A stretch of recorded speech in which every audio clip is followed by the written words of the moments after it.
What's going on, friends? It's Anton Daniels, and I gotta have a conversation with you guys about Tiege Hanley because you see how the sun is hitting me. This is no finesse, no makeup, no filters, no none of that. This is 100% Tiege Hanley. I use it in the morning as soon as I get up, right after I pray and brush my teeth, jump in the shower, and I'm hitting the streets because you never get a second chance to make a first impression. So even though they're giving you 40% off your first order, 20% off for life, even though you may get a free gift, forget all that, right? Because we would do this even if it was full price because it's worth that much. I'm in the streets, I'm kicking it with people, and I see Dusties everywhere.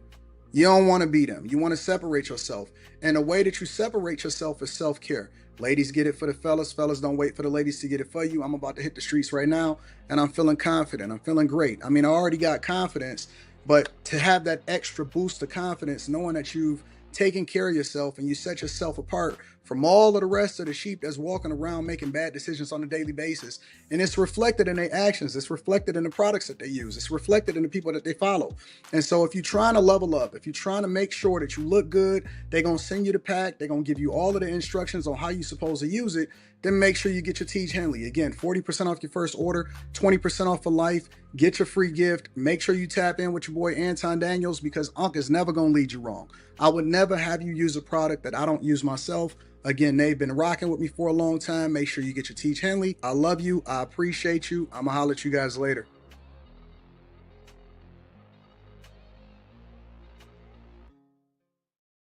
That's me. What up? What up? What up? It's Anton from antondaniels.com. I appreciate you guys for continuing to rock out with us. Thank you for tuning in for another edition of After Hours. I'm Anton. I got my girl Mika, Molly. Of course, Slimmy is here. We got Carrie, and then my dog Q Diddy. What up, y'all? What's I poppin'? don't like how I'm default last place every show. Yeah, Okay, like so, why do we just get bumped down at when the show starts all the time? We just get. hey, so I try to do it, girl, guy, girl, I'm guy. just messing with you, Anton. So, and then Carrie, I know you used to I'm be down there. So, I'm just following Quentin. Quinn, which spot would you like? The closest I can get to Carrie and Molly. You literally sandwiched between them. So what else? What up, y'all? What's poppin'? What happened? You Okay, I said feel bad. Sorry, What do you feel bad about? because I told everybody that we were late because of Quentin, but I was just joking. It wasn't Quentin, y'all. Who was it? Who was it, Carrie? Molly.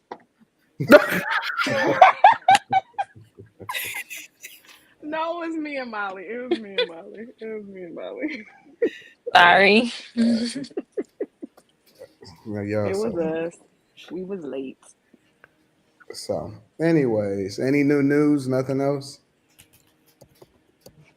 I emptied my receptacle yesterday. What receptacle? My trash receptacle. Oh, Why would you use that word though? That's Molly's word. It was overflowing. That's Molly's word right there. No new news, y'all, since 2 days ago. Mm-mm. It's the ultimate weekend, man. I got Friday, Saturday, and Sunday off, so it's about to get real. Slimmy is in the building, y'all. Watch out. all Watch my out. kids have library cards now. They all have their own library cards. Oh, Do that's they what's go to the library? What do you say? Do they go to the library? Yeah, we go to the library. I started going to the library a lot back when I had got poor, like when I had one broke. I started embracing the library a lot more. That was like in 08, 07, 08 when I had one broke. And I started going to the library a lot more. Yeah, going to the library is like a store. I just because I didn't, you know what I'm saying, until I started getting back in the groove of things of hustling and going to work and stuff like that. I had enrolled back in school, so I would just spend all of my time in the library. I would be there studying, reading. You know what I'm saying? I just would spend. I needed to be out the house, I needed to be out the house. There's nothing worse, in my opinion, from a woman's perspective, of a guy that's not busy. It's nothing worse from a woman's perspective than a guy that's not busy. The guy is perceived as not being busy, then the woman will definitely start to resent him because they won't think that he's actually doing anything. You got to be busy. You know what I'm saying? So Yep. You gotta go outside the house, act like you doing something. yep. So you got to be busy. I went back to school in 2018. Cannabis studies. You know, that I thought industry you kind of mentioned teetered out. They said cannabis that they was before. going to use. They said that they was going to use all of the taxes from that to actually, you know what I'm saying, run it up and stuff like that. So much for that. They didn't. It's niggas are overseas that's balls deep in our cannabis industry and ran all the little niggas out. That was what was predicted. That was going to happen. They said it was going to create a new industry to make new, smaller entrepreneurs, millionaires, and legalize the industry. And it was going to solve for a host of problems and drive new tax revenue and all of that shit. That shit, they didn't do none of that, bro. There's actually, it's kind of sad. I need to catch up on the story. There's a dude. He owned a cannabis farm, and his license overlaps. And in the meantime, his license overlaps. He killed a dude who tried to break in his place. So since his license overlapped, it was illegal for him to have the weed. Hence, it was murder, not self-defense. Jesus Christ! Oh wow! And then they've been fighting that shit tough. That escalated quickly. Yo, I know, right? I don't know if I can use that word, but yeah. No, that was fine. That escalated quickly. So sucks, man. Yeah, it was supposed to be a thing. Looks like everybody's still buying their trees underground now. So yep. Anyways, so what else is new? I just got off with the politician that's running for Congress in Tiege County, Maryland. Nice. How was it? It was good because she was talking about the 92%, and I came on and I was like, well, I'm the 8, so can you convince me to vote for you? Oh, you went on her live? Yeah. Okay. Yeah, so some of the Dems here in Maryland are trying to do social media. They all was being nice with her. Social media like they just discovered it. Did she convince you? No, I told her that. But, I understand Maryland is blue. So, I still wanted to see if she was going to try and work across the aisle. She was nice. She was respectable. But, yeah, I can't do it. What's NGL mean? Excuse me? Not going to lie. Oh, God. Not going to lie. What do I mean? Yeah, I get confused with all of the acronyms and stuff too myself. So. What's BOL? BOL? Instant Messenger? I guess. I don't know. DOL? DOL? He's so old. Some Timu Instant Messenger in this bitch. Don't. I had one of my friends' moms back in the day hit me up on AOL, sending my computer in my room upstairs at my parents' house, and she was fucking full-blown 48-year-olds hitting on me. I think that's where my affinity for old women started. I was groomed from a young age. You think that do you think that that's interesting? You think what that you know what her her AOL messenger name was? What? Fufu Love 69. Do y'all think that? Oh yeah, BOL's busting out laughing. Do y'all think that, before I get to this first subject, do y'all think that a person's their inherent attraction or what they like or their preference is directly tied to their experiences as a child? Yeah, I think you kind of grow out of that stuff. You said what they like and their attractions, or you just said what they like? What they're attracted to, the things that they like and all of that, especially when it comes to relationships or women or men. Do you think that it's inherently tied to the things that either happened to them or experiences that they had as a child? I would say more likely than not. Explain. Give me some context. Because like because what Quinn just said, you know what I'm saying? His affinity for older women started when he was. It kind of gave me that thought. Like that is an interesting thing. I think it's easy to base what you like or what you want off of either what you had when you were growing up that you liked or that you didn't. So in one way or the other, I can see where it would be connected. Um, It was just witty banter. No, because like for example, Fuck you, I man. don't believe personally that people are just born gay. I think there's experiences. I think that there's a lot of unresolved trauma. I think that there's a lot of things that happen in people's lives that then influence the way that they see life directly or indirectly. I think that a lot of young people in particular, women become promiscuous because they may be used to being touched, or because they used to seeing certain things. You know what I'm saying? Or so I think that everything that happens in our life is directly tied to the things that we've seen when we were younger. Somebody said, "Are you born straight?" Absolutely, I think that you're born straight, 100%. My brother, he's a preacher, and he explained to me how being gay is like a demon, and you just refuse to elbow that nigga out the way, and you succumb into a demon. And I was like, I think it's a spirit. yeah. I think most things are a spirit, though. Me too. I think that most things are a spirit. I think some people are geared towards it more because I've told you guys plenty of times that my sister is gay or lesbian. And I'm telling you, since she was little, she's act like she was like that. And like everybody, when she was a toddler, used to just look at her. She didn't want to do anything remotely that had to do with anything female. And it wasn't Okay, tomboyish. okay, but here's the thing, though. You don't think that when you recognize somebody leaning towards some way that you could start to push them, influence them, and have a direct conversation about not even a conversation, but just directly influence them towards being a certain way?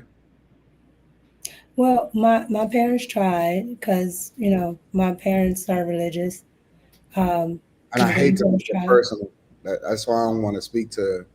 No, I'm just saying they tried. They tried, but it didn't like it just didn't. And when I went to ask my sister about it, because she's very open about it, when I went to ask her about it, she's just like she wanted to like men, but she just doesn't.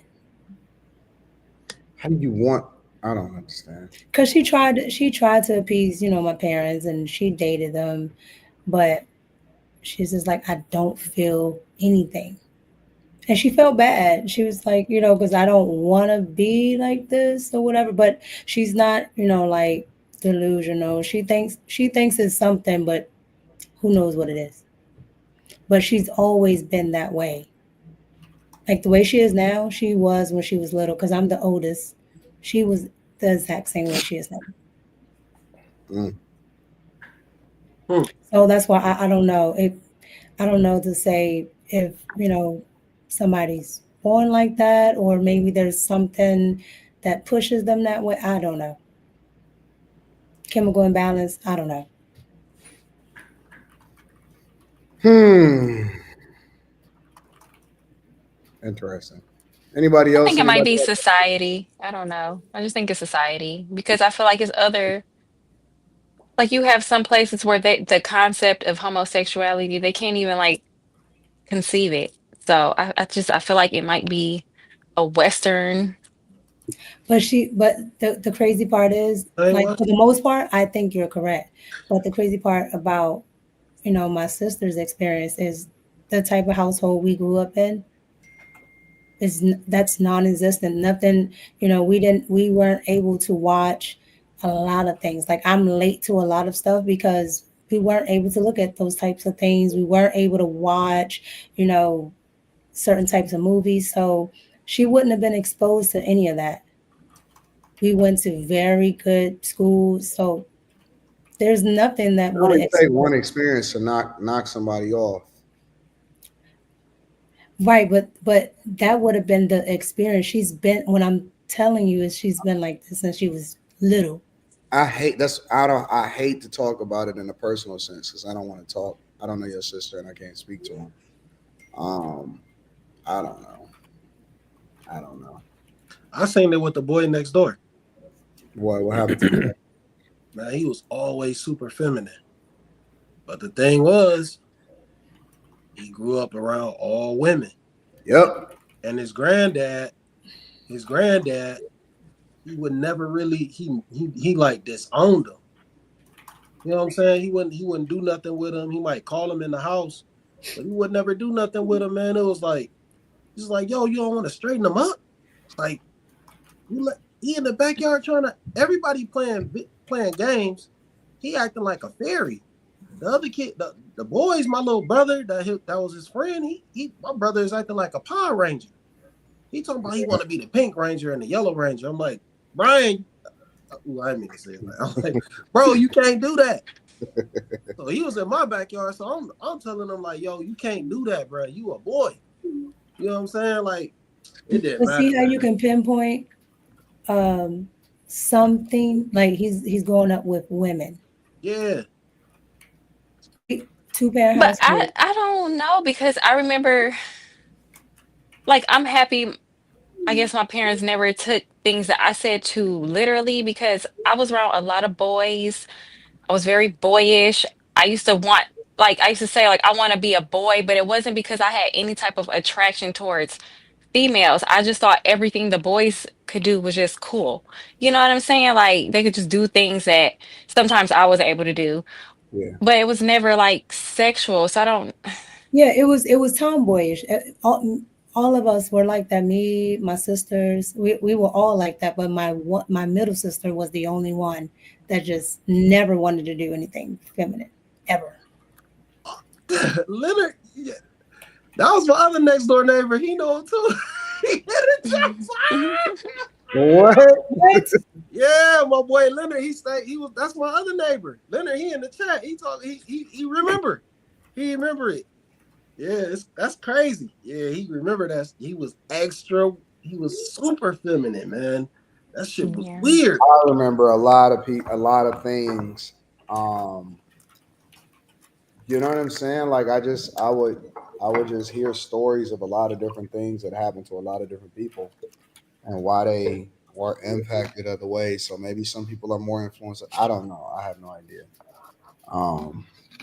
But it just seems like more now than ever, because it's socially accepted and it seems like it's kind of pushed, that people is just weird. And I ain't even just talking about just gay. I'm just talking about like weird shit in general. Yeah.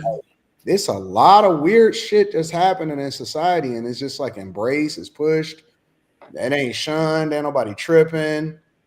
Like, what the fuck is going on over there? But I don't know, man. Yeah, Anyway, I remember one day I got a friend request on like Facebook. And it was him. It was him, and that fool had on a wig. I was just like, no, decline, man. I was like, no, we ain't doing that, man. Yeah. I asked my brother, I was like, yo, was that him? He was like, yeah, that was him. It's in our music, it's in our TV, it's in our social media. Once you go down a certain path, that junk just become a part of your algorithm. When people send me stuff, a lot of times, and I see it in the email, I won't even open it up with my regular account. I gotta get the alternative account that got the fucked up algorithm, because I don't want it to mess up what it recommend me. You know what I'm saying?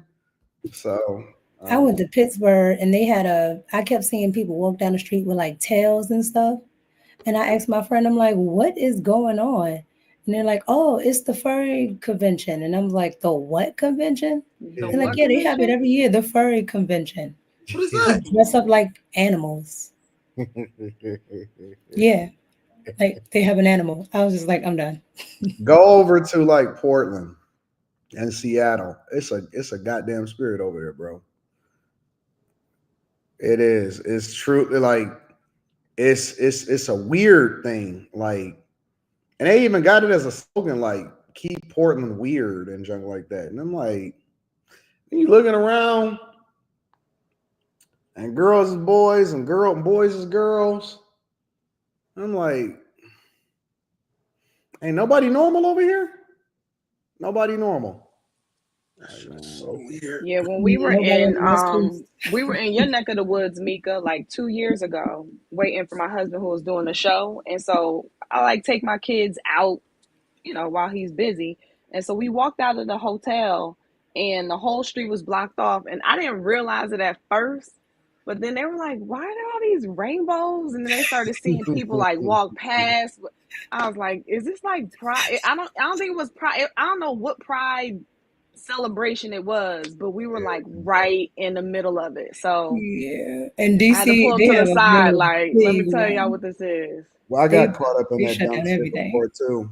We had went to it was like wintertime in Miami, and we had went over to Miami Beach, and me and Rita standing there, and we started seeing all of these niggas with these fishnets and shit on, and nobody was with the opposite sex. Everybody was hanging out with the same sex, With themselves, yeah. and I was like, what the fuck is going on right now? Like, what happened to this place? And they like, oh no, this is the week of this. I was like, we gotta go, bro. We gotta go back. The dogs were dressed up, and I was just like, I couldn't wow. even go to the goddamn beach. Like, I was like, okay. You know what I'm I was in saying? Atlanta. I was in Atlanta when they had a whole pride thing going on. I was like, I don't know how women live in Atlanta. You, I don't get it. You can't be looking today if you live in Atlanta. It's just That's why they are too moving to Dallas, many right? gay men. It's too many. They don't even look women's way. That's why they all moving to Dallas and taking all But the you makeup know, the jobs. funny part about my life is that I always got to be situationally aware. So when I see shit playing out, like all of them fishnets and shit, I was like, I can't be seen publicly You out on here. South Beach? Yeah, Yeah. I And can't be some of them are publicly out here. manly, like bodies like athletes and Male. football players, but they're wearing high heels, belly shirts. I They're said male. extremely Mhm. flamboyant. Yeah, Yeah. Ugh. I can't be out here. Yeah. Hey, what? Like I It can't was a just lot ignore it to and be like, fuck explain. that, I'm going to the beach anyway. Yeah. I It can't was do it so much to because it's explain. like, damn, what is Anton doing out here? Like, nah, dog, go ahead and get out of here. You can't even have a conversation with them when they dress like that, though. It's just like, you got And your they be thighs really out, bro. nice. They And walk up to you with some little of them really business. think they're women. That's the part that like I get offended by. The ones who will look at you, a real woman, and get a little bit in their feelings. And it's like, I'm actually a woman. Mm-mm. Mm, See, nope. I've They be never like encountered, six, I've seven, never high encountered, heels. I've never I encountered that. can't. Now I've seen it on the Oh my internet, but gosh. I've never I was encountered in it. LA during this particular time. Yeah, and they see. I said the West Coast is different. Hmm. They think they're women. Yeah, like here, no. Like you may dress up like one, but no. Do y'all be like do y'all as women or do y'all know homegirls and stuff that live in environments where it's predominantly accepted like that? I know DC is pretty friendly and Atlanta is pretty friendly and places like that, but like are they scared of a guy being down low because they in that environment? Like do they just by default think to themselves, man, I got to be careful of what I'm dating or if this guy is cool, if this guy is actually talking to guys and stuff like that. Do they worry about that? Because that has always been a narrative, like worldwide or at least nationally, that most guys in Atlanta, it's a 50-60% chance that if you're talking to a guy in Atlanta, even if he is straight, that he bisexual. I only hear it from black women. Yeah, I was gonna say that too. I hear from black women. I don't hear it from white women. So Well, and you also hear a lot of the gay men say, like, don't get it twisted. A lot of these men y'all think walking around straight are not. Facts. So Yep. I think that plays into it too. That is true. That is true. But why don't most of them have, especially the black ones, most of them have a gay friend? Their gay friend don't help them? It's a black issue. Like, black men are the fucking worst. Like, I'm whipping this nigga's ass on the video game, and he was like, "Nigga, you play like you got a dick in your mouth." And I was like, "Nigga, what? Where did that come What does that from?" do with my hands? I was like, "What the fuck, bro?" I said, "You gay fucking latent ass niggas, always thinking of some gay shit." Like, what the fuck? Like, what does that even fucking mean? That shit was fuck. I got so mad, nigga. Oh, I would have been cracking up, bro. Dude, that junk would have been hilarious, bro. But anyways, we can jump into the show. All right, y'all. Y'all ready? Let me read some of these super chats and we'll get started. Ladies got the curl in. Molly got the shoulders out. Okay. Yeah. clavicle popping. Yeah, I like that. What books would y'all recommend for got underarm cleavage? For a 22-year-old, read David Goggins' You Can't Hurt Me, and then read Rich Dad Poor Dad by Robert Kiyosaki. David Goggins is the man. Yes. You get that masculinity up. In regards to the rise, Jack Daniels says, in regards to the rising rate of homeless women, could we contribute to that woman pushing against God's original blueprint, daughter, wife, mother? We'll talk about it. We're going to get there. I identify as an Incredible Hulk.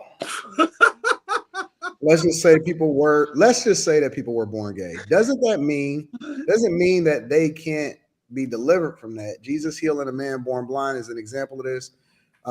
When he asked to see, he was healed. My friend was delivered from it. I see y'all, Carrie and Molly. Y'all got y'all hair did. Mika too, fresh out the shower. Gay men have to stay gay. I'm sorry. There's no flip flopping. What? Don't put your fucking dookie dick in me, nigga. That part. No, you stay on that side. You cross that line, you stay there. Ain't no delivered. Well, God delivered him and he got engaged. Unfortunately, he lost his life, but I ain't gay no more. Devin Braxton said black women will celebrate gay men, but then May when they encounter sassy men. Shout out to Devin. Mad. Yeah. Appreciate y'all. All right, we got to get into the show. All right, first things first. I said we was gonna revisit this, so naturally we are. Michelle Obama podcast dropped the first 2 episodes. I'm gonna play a little bit of it, and then y'all tell me whether or not y'all find it interesting or not. A lot of people have questions they want to know, especially when they see somebody of note with a platform who, by every measure looks successful. The first question is how? I think this podcast, first and foremost, gives us an opportunity to hear from folks. We're going to be taking, questions from listeners who are going through some things and just need a little advice. They want to hear from people in conversations, and folks are looking for a place where they can just they can hear stories. I mean, what I realize is, like, by sharing some of these stories, it always taps into something from somebody else. People, they want to hear some honest kind of conversation about how people are working it through. And we don't have all the answers, I mean, this show isn't about us being experts at anything other than the lives that we've lived. But what we do have are a lot of opinions. All right, I'm going to fast forward it a little bit so you can see the beginning, maybe the first 2 minutes of their podcast. So it's the first couple minutes of episode 1. It's really exciting to be working with you on this project. Some people react like, you're doing a podcast with your brother? Why would you do that? I know, really. But our dynamic is so, in my view, unique. I think there are plenty of siblings who have great relationships. But, I think when we think back to where that came from, I think about just the physical closeness that we had. I mean, we weren't wealthy, Right. and Dad was working class. We lived in the same apartment our whole lives and had to grow into that. And as a result, you and me, we were physically close growing up. Remember when we used to share a bedroom? Of course, that was our life growing up. We shared the same room until you went to high school, right? That's right. Well, let's first just recall how small the apartment we lived in. You know, it seemed like it was huge, but it was essentially 2 bedrooms, right? No, it was 1 bedroom. Well, that little offshoot bedroom that Mom and Dad stayed in, you would consider that a bedroom. But that was the only bedroom. The room we were in was actually the living room. And the living room what we called the living room was actually the dining room. Huh.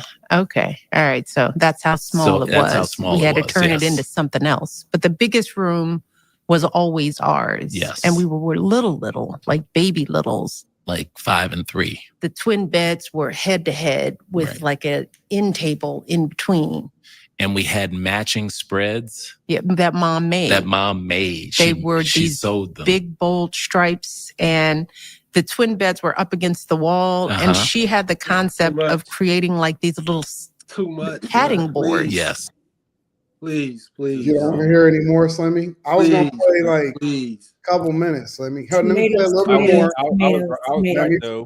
Let me play a little bit more. You know, she was so crafty. So she created these foam pads that she hung along the side to make them decorative, but to also provide us with a little cushion against the wall, which we thought was so cool. I remember you had a bed guard because you were so little. Yeah, I sort of remember that. Yeah. You still probably should have been in a crib. Maybe so. But yeah, I do remember. You remember that? You guys would tell me I'd fall out of the bed, start crying, get put back in the bed.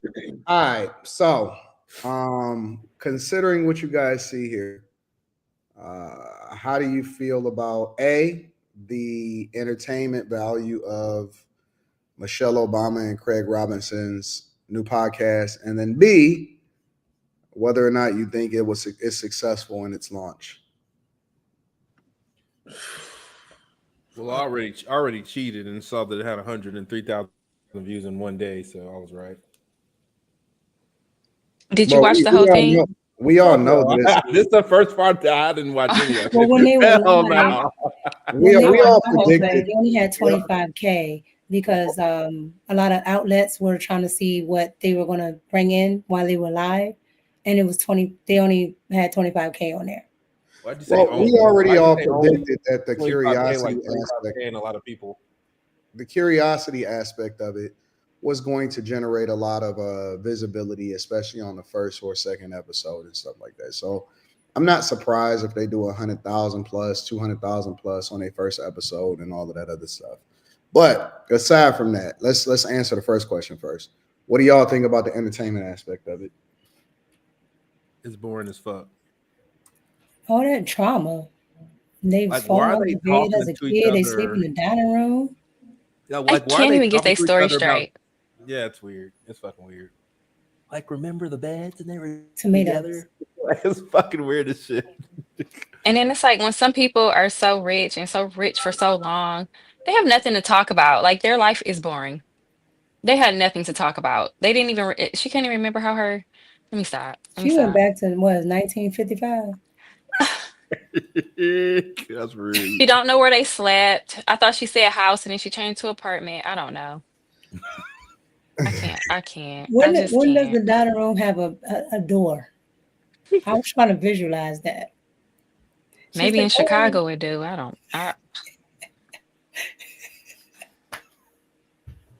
Good luck to that audience. I think it's some people that will support it. The other thing that I liked and I try to do with my kids, it wasn't gonna be good for my first wife, so I was trying to hold off telling everybody. I just wanted to play a little bit more audio just in case y'all wanted to hear some more from it. They're doppelgangers. Like they sound the same. They look the same. What's wrong with they go on and have some conversations, a couple conversations. One of the things that they say, and I want to get Carrie and Slimmy in here too.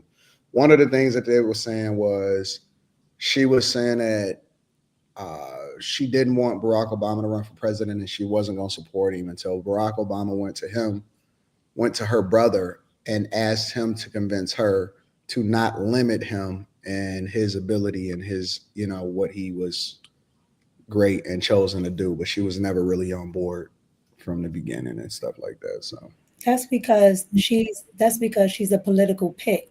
He was married to that nice white woman. Well, he was about to get married to that nice white woman, and then he wanted to run, and he had to go get Michelle. What's Michelle and her brother's age difference? I have no idea. They mentioned it in the beginning. One of them was 5, so if my math serves is 2 years. Yeah. 2? Carrie, what are your thoughts on this? I think they're about. So I watched the whole thing. I didn't know that. I forgot that they launched 2 episodes, but I don't know if I could have did 2 in one day. But couldn't. But, nigga. I'll watch number 2 tomorrow. I mean, I don't know. I don't know yet. I think that somebody said this on Tuesday that she'll probably play it safe, if you want to call it that. I think that we kind of have to see what direction it goes in, but I still think that this is something that she just wants to be doing. I think she wants to be able to speak. She even talks about it. She's like, she did the book tour. She did different empowerment types of things, and she just wants to be able to connect with people more easily, where they can send in their questions. She thinks that a lot of people don't necessarily have a person. They don't necessarily have somebody they can go to get insight, to get their opinions, and they realize that some of the things that they grew up knowing and learning and all of that people could benefit from in a nutshell. I do think that if they keep doing it, depending on their guests, that it could be good, depending on who's there. Their conversation with one another was kind of. What was your impression of it when you listened to what they were saying? My impression was that they really didn't know. They're not clear of their target audience, and they're trying to connect with like the average person, which is why I think they spent so much time about their childhood to show that they came from middle, like working class, and they didn't have a lot. Did you like it? Were you entertained? I floated through. I wasn't I don't know entertained. what that means, Carrie. I don't know what that means, Carrie. It wasn't bad to the point where I was like, I just can't watch this. But it was like, as a person that is used to, like, how much more time on the bar? Let me frame the question a little bit better. As a person now, as a person that podcasts, as a person that creates content, that understands content because you've been in it for a little while, and what is your view? What is your view from that lens? From the lens of being on. I'm muted. I can hear you. Go ahead. My lens of being on like this type of a show is, it wasn't entertaining, but I don't always I watch a lot of different channels and a lot, you know what I'm saying? So I would not put them in this. I wouldn't put them in the entertainment bucket per se. It would more so be, oh, they're interviewing such and such. I'm interested in their story, because there's certain channels that I'll watch purely because of who the guest is. And I think if they have any success, it'll be based off of who their guests are, not because people just want to hear from Michelle and what's his name, Craig. Mm-hmm. So that's what I think. Slimmy, thoughts?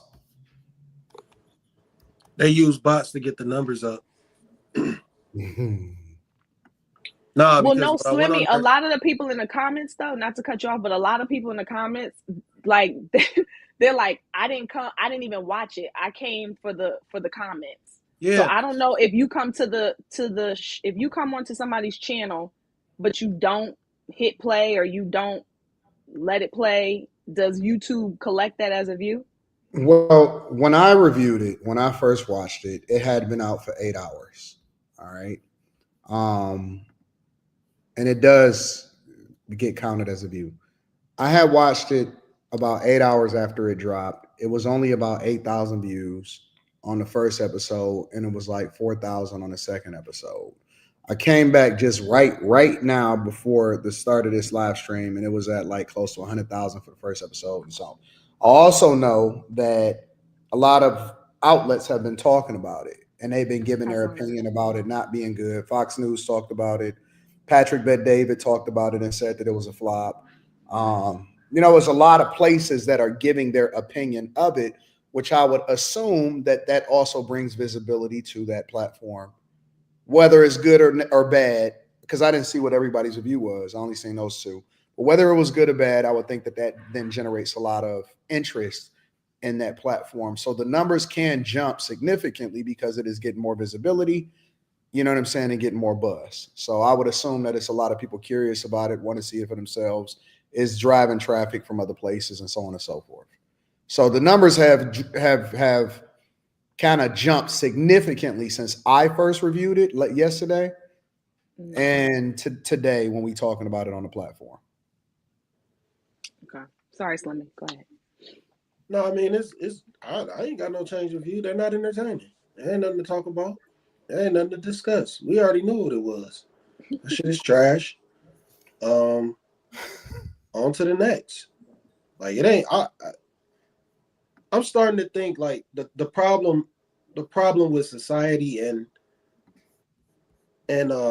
why things fail so much is because people feel like once they reach a certain plateau that they can do anything. And you should have that mentality, like that you can do anything, but it has to be realistic.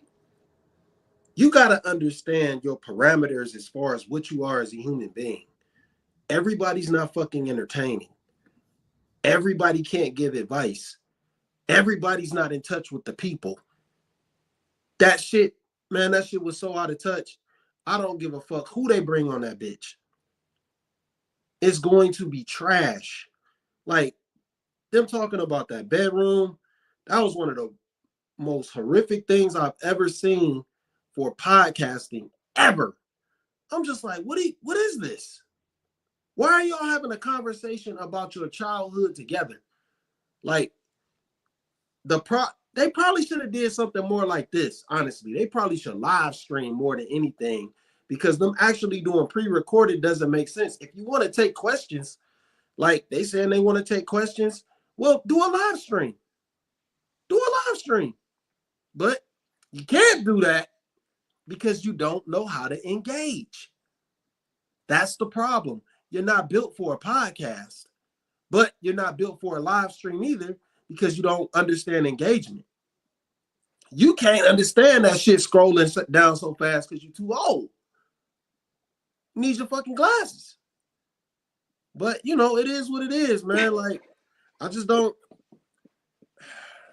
understand why they did it. Then it's just like, maybe you trying to get Craig some visibility. He ain't coaching now. We're going to put some money in his pocket. I'm still not understanding it. And chill with the Greg Oden shit, nigga. I seen that. Cornball. You about corny as that podcast. Yeah, it's trash though. It's trash. Any other thoughts? I personally, I predicted this. I said that it was going to be garbage. I said that it was going to be some initial curiosity to see what's happening. I think that they will be able to sustain for a little bit because they're going to have star-studded people coming on their podcast. They're going to get the who's who. It kind of reminds me of the music industry. When they want to push somebody, then it's just going to get pushed. It don't matter how good they are as an artist. It doesn't matter whether or not they're relevant. And then they're going to go and get every single person that they can get because they know nobody is going to turn down a Michelle Obama podcast. And so they're going to get all of their star-studded friends, and that's the thing that's going to drive it. I think that it'll be okay. I don't think that it's going to be good. And I don't think that they're ever going to become great podcasters. That's it. I think that you could do a lot of interviews, but that doesn't necessarily mean that you're great at what you do. And that showed the difference between because the one with Issa Rae, it did even less numbers. The original one that they dropped, that did the most numbers, which is the one that we just watched. And then they dropped another one with Issa Rae, and that one is even less. So they put out two? Yeah, they put out two at once. Yep, they put out two. So I don't think they should have had her as the first guest. I mean, she's been on so many podcasts. She's done so many interviews. It's kind of like, what else can she really share right now that you haven't already heard? They had to bring her in. Well, no, they had other options. Nah. They had other options. Had to bring her in. That shit, nobody was gonna watch that shit. That's why you're saying they brought her in because they knew nobody was gonna really watch. So don't put like your best person first. They had to pull in everything on, and they banked on is bringing in all the numbers. Oh, you're saying that they were. So are you saying that they thought she would be a big guest coming in, or you're saying? Yeah, they thought that was a home run bringing Issa in. They thought that was a home run, and it should be technically for what that platform is going to represent. Why? But they don't have engagement. They don't understand that shit. They don't understand people. You got to be maybe Craig does, because I did actually hear him say some things, and it seemed like he was being reserved. Maybe he does because he was a basketball coach. You know what I'm saying? So he actually got to know some people. He got to know how people function in some kind of way. But his brother, hell no, that motherfucker don't know. Whose brother? Oh, you trying, Slimmy? That's me. And that's what a bunch of people were talking about. That's what the comments. That's all the comments these said. Two men talking. That's so rude. All the comments was disrespectful. The comments was nasty. I ain't gonna lie. I wasn't expecting that. Oh my God. Y'all think that? But that's what I'm saying is that I believe that there is an audience that is being the initial pop in the numbers is people coming over from other platforms having conversations about them. I don't believe that their audience is organically rocking with Michelle Obama. Hell no, they coming over there to troll. Yeah, I don't think that those numbers is relevant. I don't think that those numbers are relevant. All numbers matter, you know what I'm saying? So that's a good thing. But I don't think that people are going to be regularly tuning in, even the trolls, to tune in to see whether or not she say something relevant or not. I don't think that. They just over there. They over there to leave a comment and bounce. It's a lot of conservative channels that are basically reviewing it, panning it, and then people are going over there to watch and have a conversation based off of what they see happening on those conservative platforms that are mega platforms. Patrick Bet-David has a mega platform, and when he was talking about it, it hit. Fox News got a mega platform. When he talks about it, it hit. What Patrick Bet-David say? He said, "You want me to pull it up? I can pull it up because I know he didn't hold his tongue." I'll pull it up. They are interesting people. When I think about people that are relatable, I don't think about Michelle Obama. For sure, don't think about her brother. I didn't even know. I feel like it's bots, man. I didn't even know she had 100,000. When I was watching this morning, that shit was at 24. I don't even think it was at 24. No, I'm about to pull it up right now. It was at 7,000. That's what I'm saying. I did get an idea from what she said her mom did for her, because my two older kids have alarm clocks. My two younger ones don't. And they said that they had alarm clocks when they were in kindergarten to wake themselves up. So I think I'm going to get my two younger ones alarm clocks too. Carrie, they were born in 1955. They have to wake up for their jobs. This is Patrick Bet David. I'm gonna just play from the beginning a little bit. There's this story about Michelle Obama starting a podcast, and I kind of want to go through this Michelle Obama's podcast. And her and her brother, they started a podcast. They look like twins. If you want to, I'm actually not being sarcastic. Yeah, well, if she Rob, what is this, Rob? This brother? Is the announcement of the podcast. Okay, play the clip. Maybe this will help out a little bit with subscribers. So go ahead and play the clip. And actually go to the YouTube channel. Go to the YouTube channel of Michelle Obama's new podcast. Okay. So if you just go to YouTube and type in and go to their podcast, the IMO, Michelle Obama, there you go. Okay, watch this, folks. They've uploaded so far 4 clips. Okay. They've uploaded so far 4 clips. Can you go to the channel right there? So zoom in a little bit. 4 videos have been uploaded.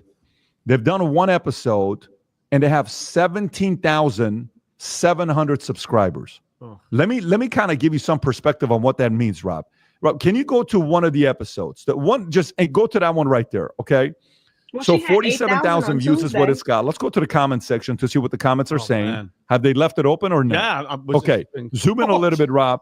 Remember when this guy drowned his chef in a lover's... Okay, wow, that's... Okay. Came here for comments. Didn't watch the video. I paid IRS fine for 3 years in a row because your husband said I should pay for health care that I couldn't afford or else.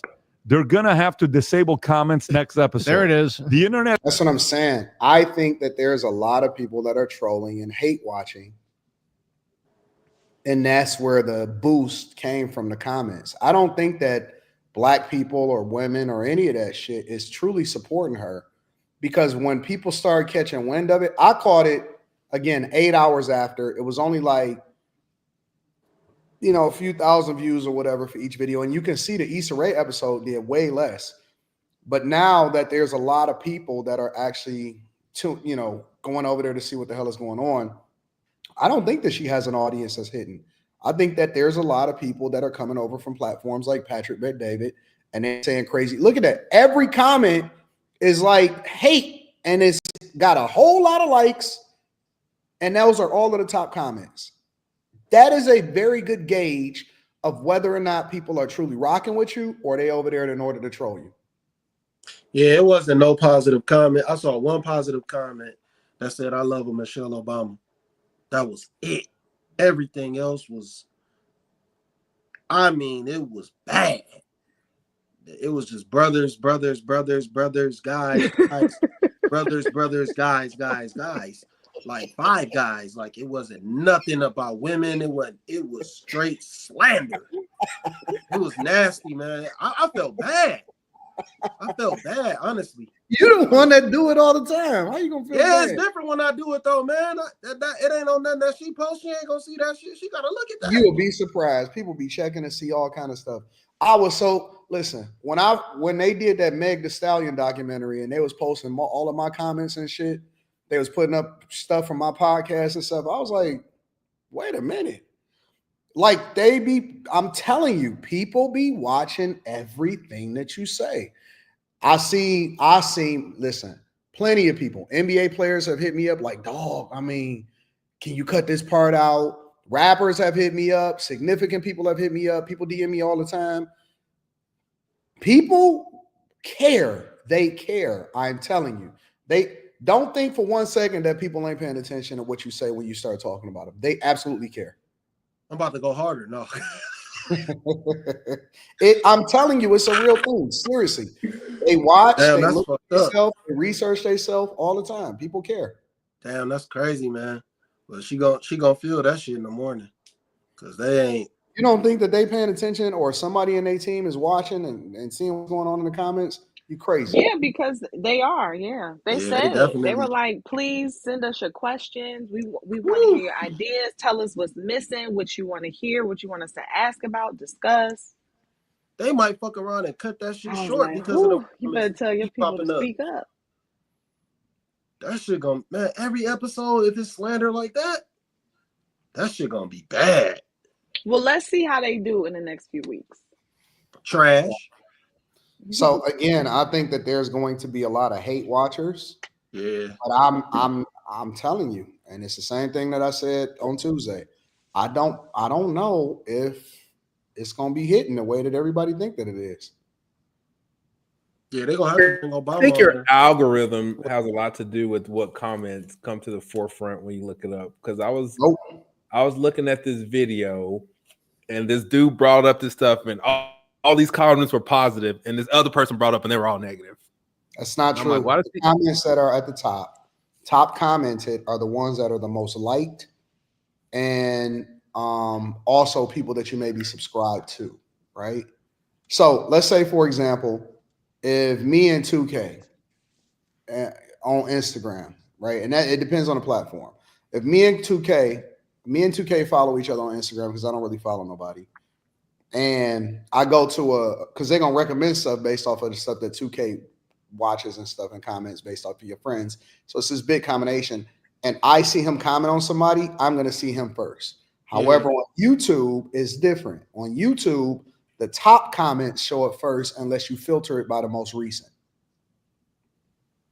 Yeah, and I think it's something like if you've been on YouTube a certain amount of time too, like your comments go up to the top. Well, you're gonna see your comment from yourself at the top, but no, I'm saying well, it seemed like it was something that I was looking at, and they were saying like if you've been on YouTube for a certain amount of time, you start. I guess it was saying like you a top contributor. I don't know what it meant. Oh yeah, I understand what you're saying. Yeah, it was like so your comments basically, if you're relevant and you're visible. Yeah, your comments are more and visible. you verified, it will be more relevant. But all of the comments on their page is from regular people, and then they get liked or disliked, and almost all of those comments are brutal. They are brutal. Yeah, that's savagery, pure savagery. So when the majority of the comments is like that, I know that it's interesting. It should be interesting. I'll just say that. I just don't understand how they could sustain doing another season of this if it's only going to be hate watching. You know what I'm saying? If it's going to be more hate watching than anything, and then sooner or later, just like The View. No, sooner or later, people not going to comment. They're not going to go over there. That's what I was about to say. They're not going to keep watching. I don't think the haters are going to keep watching. Yeah, I think they'll dwindle, and then the numbers. You'll be surprised. Will probably dwindle. We will keep that thing going, even if they got to put the comments on limited or off. Listen, people be over there at The View, like I can't wait for this shit to go away. That's what I just said. It's going to be like The View. Yep. You'd be surprised. I'm subscribed to The View. I mean, I do content, but I'm subscribed. It's we in a different world. The world that we were introduced to Barack and Michelle Obama in is much different than the world that we live in today. Yeah. So I like that comment that somebody put there that said your husband made me sign up. That was an awesome comment. Yeah. Oh man. Any final comments on Michelle Obama before we move over to the next thing? Tomatoes. Yeah, I do got a comment. Like I wear comic book shirts and stuff like that. I was born in the 80s. This is the stuff that we lived on. Oh no. That's why I wear it. Like goofball. It don't matter my age. I'm gonna wear what the fuck I want to wear. What you wearing, nigga? A dirty ass t-shirt? Fuck you. All right, I'm done. No, you're not, but it's okay. I want to wish Michelle and her brother all the success and prosperity with their podcast. Me too, Quentin. Me too. See, I said that they be listening and shit, and now y'all want to start wishing people happy birthday. I don't wish any bad will on my fellow Black people. Amen to that. Anybody else before we wrap up this subject? Oh yeah, I do have to tell Quentin thank you. I told you I take care of my niggas. Appreciate you, partner. Say what now, Quentin? You made Slimmy's day today, nigga. You did what? You took care of him. What's happening? What you do? It was a little Wagoneer popped up on him. Yeah, a little Wagoneer files. Wagoneer files. Yeah, okay, never mind. Forget I asked. Lord Jesus. Don't worry. See, I'm gonna be a little bit more mindful of time now because Carrie got on my head the other day and was like, Anton said he be gonna all right, cool, bet. Tyler Perry be projecting that series he got on Netflix, Beauty and the Black, is unnecessarily gay for no reason. Dude, that's I ain't gonna lie, that show is fire, nigga. Fuck what you heard. Once you bend over or do the bending, you're gay, says Jerry. What in the hell is they talking about? Abe the Hunter says, we know who came up with the greens in the tub now. Craig face looked like a car. What? It makes sense though. Like it makes sense. What does a cough look like? That nigga's not get it. I fucking get it. What the fuck? This is the dumbest chat ever. I hate this chat. This is a stupid chat. Bro. For real. I had to let you know, though, nigga. Oh shit! Oh my god, Mimi nailed it. Y'all some haters. They sound like two Quintons. Fuck you, nigga. This is like watching Tyler Perry in a room with Medea. The comments are in shambles on episode 1. Patrick Bet David said he thinks the reason for Michelle Obama podcast is so when the divorce stuff comes out, she'll have a platform to direct the narrative. That's a fact. Michelle is running in 2028 and she's doing this podcast to make herself more familiar and relatable to potential voters. She's trying to fix her rep. Is this the dawn of the new modern woman, Kevin Samuels? March 2025, shaking my head. Michelle is an old Gen X. They lost a ton of peeps to crack. Speak on that. That podcast is hot garbage on a 100-degree day in the summer. I think we are being overcritical of the podcast. Let them rock out until they actually want to do more. I think Michelle is trying to find herself. Leveraging someone else's success, claiming a win for feminism by transforming his accomplishments as your own. Classic. Without me, he wouldn't be. Yeah, I agree with that. I hate that shit. I hate when people try to act like, try to take credit for somebody else's success. I don't like that. That bothers me. It really does bother me. I don't like that at all. You think she did that? I think she does that on the low. I think she low-key. Really? Yes, I think she low-key. That's the thing that bothers me the most about her, is that I think that she low-key tries to, and if you notice, as much as I don't like Obama, at the same time, I still respect him as a man, as a president, right? Because you don't see that happen with any other president except for Barack Obama. You don't see any other president's wife say, I played a role in his success, or without me, or I had to approve him running for president, or you don't hear that narrative. The only person you hear that from is from Michelle Obama. And when we see what's happening out in the sphere, women often at times will say, well, he didn't have nothing, or she was a lawyer without him and all of that shit. You don't see that happen with nobody else. No other major figure president have you ever seen it happen except for Barack Obama, ever. And she largely talks about, and she always mentions how she had to approve it, or she didn't like him at first, or he was irritating, or even in the podcast, you seen it. She talked about how he always laid and how he does better now and stuff. She low key, she didn't say it like that though, Anton. That wasn't the she context. did. Like that. You don't hear nobody else's wife. No president in history, you don't hear none of their wives talk. Bill Clinton got head in the White House, and Hillary don't say shit. She don't have no pot. She don't have a YouTube channel she's trying to start. What do you mean? So she has. I'm just saying. Come on, Carrie. You don't hear it because they're not talking about it. No, I'm just saying. When I listened to it, I didn't take it like she was knocking Obama. I took it like she throws shots at him all the time. all the time. He gets emasculated by her all the time. As relevant as he is, and again, I don't agree with him and the majority of what he did as president, but I respect him as a past president. He is the only one that gets emasculated. I think because she's the most vocal. She's the most vocal first lady of all time down there, though. Too. I don't remember hearing this much from Hillary, like when Bill was actually in office, and it was like way after. You know what I'm saying? Like, why do we give a fuck about what Michelle Obama? Well, and Hillary ran for president, so we don't. That's later. Before we get off of her, why the fuck do we why do we care about what Michelle Obama thinks? No one does. Who said we care about what she thinks? I'm just saying. We do. She's done whole book tours, wrote books, got a podcast. That's basically saying what she thinks.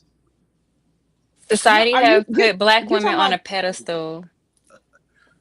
Well, no, I don't. Okay, sorry. I thought you were saying it in this conversation. You're now talking about the masses. Why do the masses care about what she thinks such that they would buy a book, go hear her speak type thing?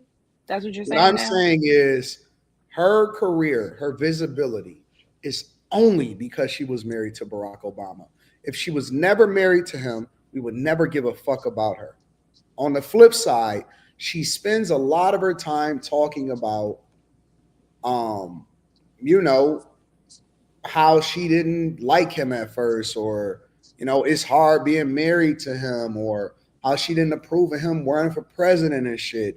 And my point is that she's always trying to take, and Black women a lot of times are always trying to make it seem like the majority of his success came from being married to her, as though it's not the other way around. Okay, well, from watching that episode, from reading her book, and I think I saw like 1 or 2 conversations she had with Oprah. That's the few I've seen, so I can't speak about anything else. That's not the impression that I got. Now, that's why when she did all what she did in this election, I was so shocked, because it seemed like a total flip in how she had been carrying herself all this time to now she did emasculate him, and he kind of followed suit. That's one of the biggest things that shocked me with both of them. But prior to that, that's not the impression. What is he gonna say? Barack Obama is stuck between a rock and a hard place because he can't correct her publicly, right? And in a way, he kind of has to go along with whatever the flow is, because she can get away with fumbling, and he kind of sort of got to clean up her mess because he still has to maintain a level of prestige. He has to maintain a level of, decorum. Like, even with her not showing up to certain shit, he has to answer for that. No, I agree with you. And I'm not saying that to say that he should have said something, did something. I'm saying that to me is when I saw both of them publicly act differently than what I have been accustomed to seeing them, how I have been accustomed to seeing them act previously. That's what I'm saying. You don't think that the things that she says in her behavior is detrimental, emasculating, and low-key throw shots at Barack Obama for the entirety of the time that she's been visible? No, I didn't start getting that until recently, when she started being vocal. In this particular interview with her, in the conversation with her brother, no, I didn't get that, because the context, she put the context on the table about the Barack being late, because they were talking about their parents. They were talking about how that helped, the whole alarm clock thing, all of that helped them to be on time, because to be on time was to be early. And then she talked about Obama, she talked about her girls. So I didn't take that as a shot at Barack. And even with him running for office, I get it. In fact, when she said that, what about the turkey part? The turkey part about the girls getting tired of going with him to the turkey cut, to the part in the turkey. I will say that when she started to be I listened to it too. When she started to be like, the girls were like, oh, your corny jokes, all of that stuff. It felt like she was starting to get into more of a comfortable space of maybe the dynamic of how it really is. I don't know if that's good or bad with them, their daughters, with him, but I will say that it started to feel like she was getting a little comfortable there. But in general, I did not take it like she was emasculating Obama. In Does she this ever talk about particular episode. anything happy that she likes doing with him? No. I've never heard anything. She does not talk about him in a positive light. She does Because not. I don't listen to Michelle Obama. So anytime I've ever heard her, it's always he's slow, he's stupid, he got 2 left feet. She said he's What? stupid. See, I've never listen. heard her say She that does that not he's talk stupid. about. I've never heard Okay, that. so she doesn't outright. She don't Okay, talk about Carrie, you Obama know in a PR. positive light. She doesn't Carrie. outright say he's stupid. She goes the roundabout way and saying, I had to teach him how to do this and Yep. go hit. That's saying you're dumb. Yep. She makes it seem like even with the whole being on time thing, she was like, and he's gotten better over time with that. It's almost like she's pulling this nigga along, and you know what I'm saying? She tries to do it in a way in which it's like I'm being gentle, like I'm not actually saying anything negative, but I always take it as a slight. I take it as a slight. Fuck the president shit. Fuck the Democrat versus Republican thing. I take it as a man. I take it as a slight. I just take it. I don't hear her ever say anything nice about. He always exalt her. He has always exalted her and put her up on a pedestal. And Michelle is coming, and she's much smarter than me, and all of this other type of thing. She don't do that with him. That's my interpretation of it. Watching the dynamics and seeing the way that she speaks. Because she can't do that though, Anton. She said that he had to come to him. Obama had to come to him to get him to talk to her to be okay with him running for president of the United States. What's funny is when they said that, I was like, Anton's going to catch this one. I know he's going to catch this part. Yeah, Obama had to come to me and talk to me, and I said, "What's going on, O?" And he's like, "Hey, I need you to talk to Michelle about me running for president." And then Craig goes, "About you doing what?" I'm like, "What the fuck is this? A grown man? What are you talking about?" And then he's talking about, "Yeah, I had to convince her because I didn't want her to resent him or to limit what he really truly had going on." But nonetheless, I think that was the truth. I think it was the truth though. Why tell them? No, it clearly was the truth because as they kept telling the story, because she also said my mom was against it too. And as they told the story, Craig said that Michelle and the mom, they were like mad, but they said, "You're right." So technically, even though that was how it was, she did acknowledge that she had to practice what she was preaching. She had to follow along and support. Why is she the only fucking wife of the president of the United States of America, the only former first lady that had these problems? Which is one of the reasons why there's a negative picture and a negative stereotype, in my opinion, that's attached to black women. Because whether you all the way up to the president of the United States of America or John that's over here working in a factory, it's the same story and it's the same thing that's affirming that women often at times, black women specifically, are the head of the household and they're emasculating their man and they're ultimately dragging them, and you got to seek approval from them, and woe is me, and they, you know what I'm saying? It's the same thing, and it's aggravating because it's like, damn, the former president can't even get no respect from a woman. No, that's how I look at it. Yeah, he was going to be great without her anyway, though. He was going to be great without her, because I was learning about him back when he was a senator, and he was a big deal, and nobody was talking about. That's because Michelle. They had already picked him. Yes, he was already. It wasn't. You didn't hear about Michelle until afterward. I don't want to get to. He was already going to get there. But the only reason Michelle got into the situation is because he's running. So technically, she's lucky that he picked her. Yeah.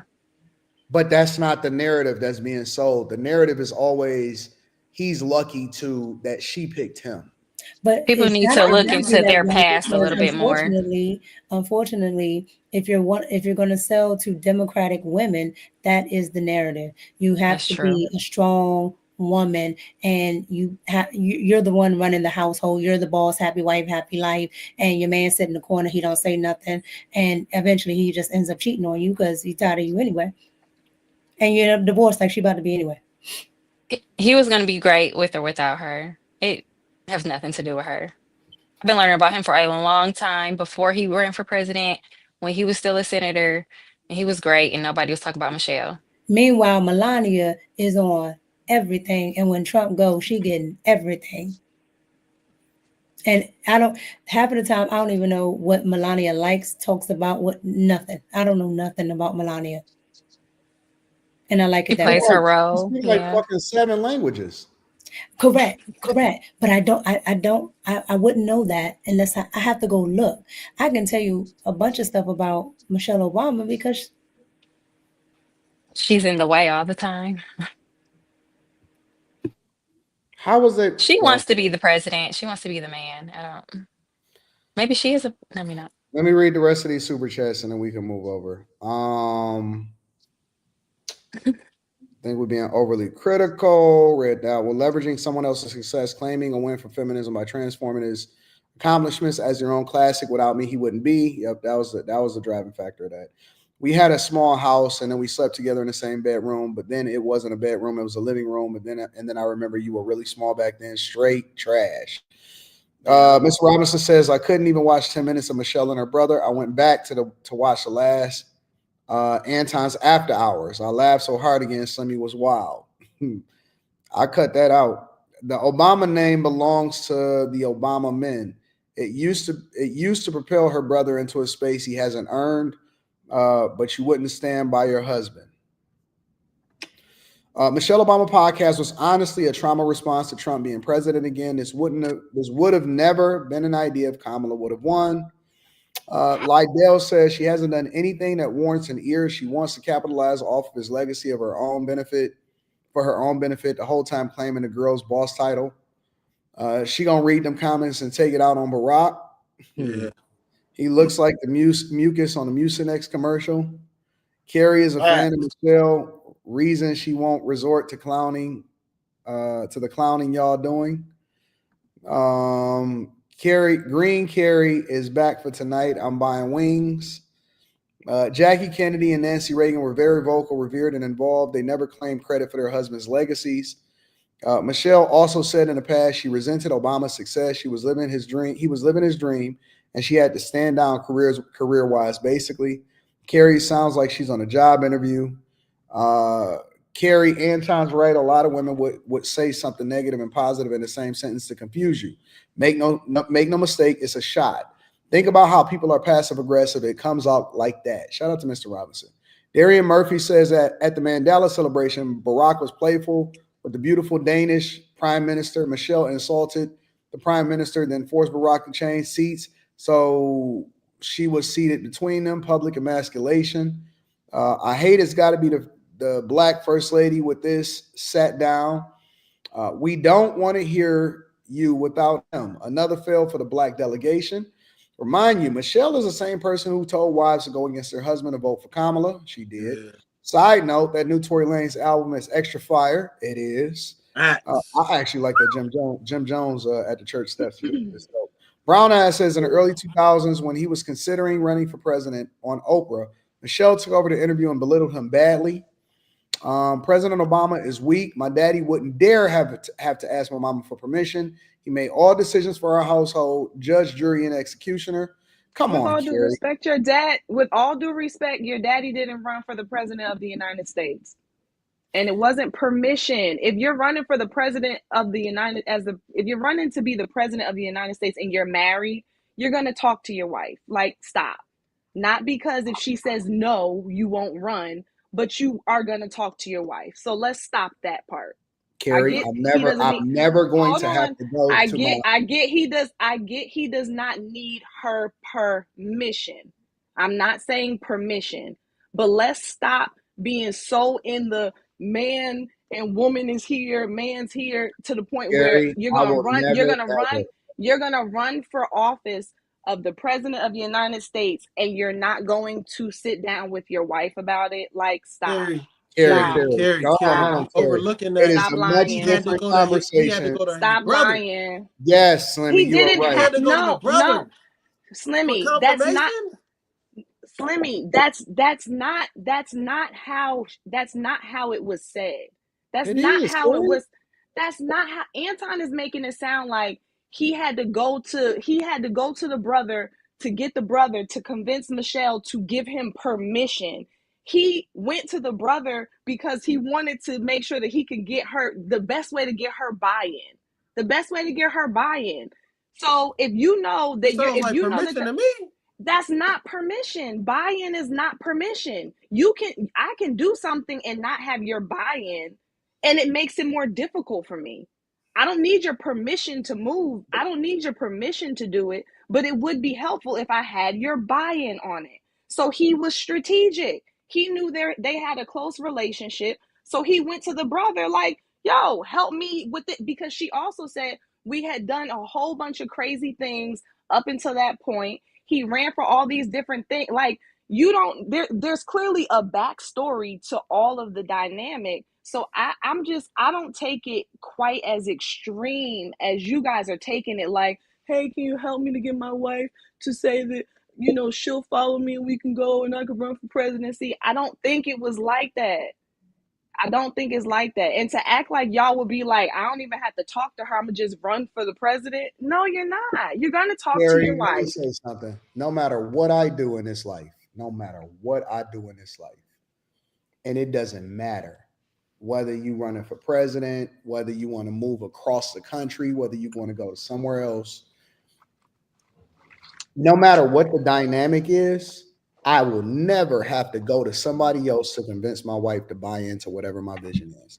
Yeah. She will always 100% buy in and support me, regardless of the conversation that we have. I will never have to go to her mother. I would never have to go to a sibling. Nothing at all. I don't know what you're talking about, Carrie.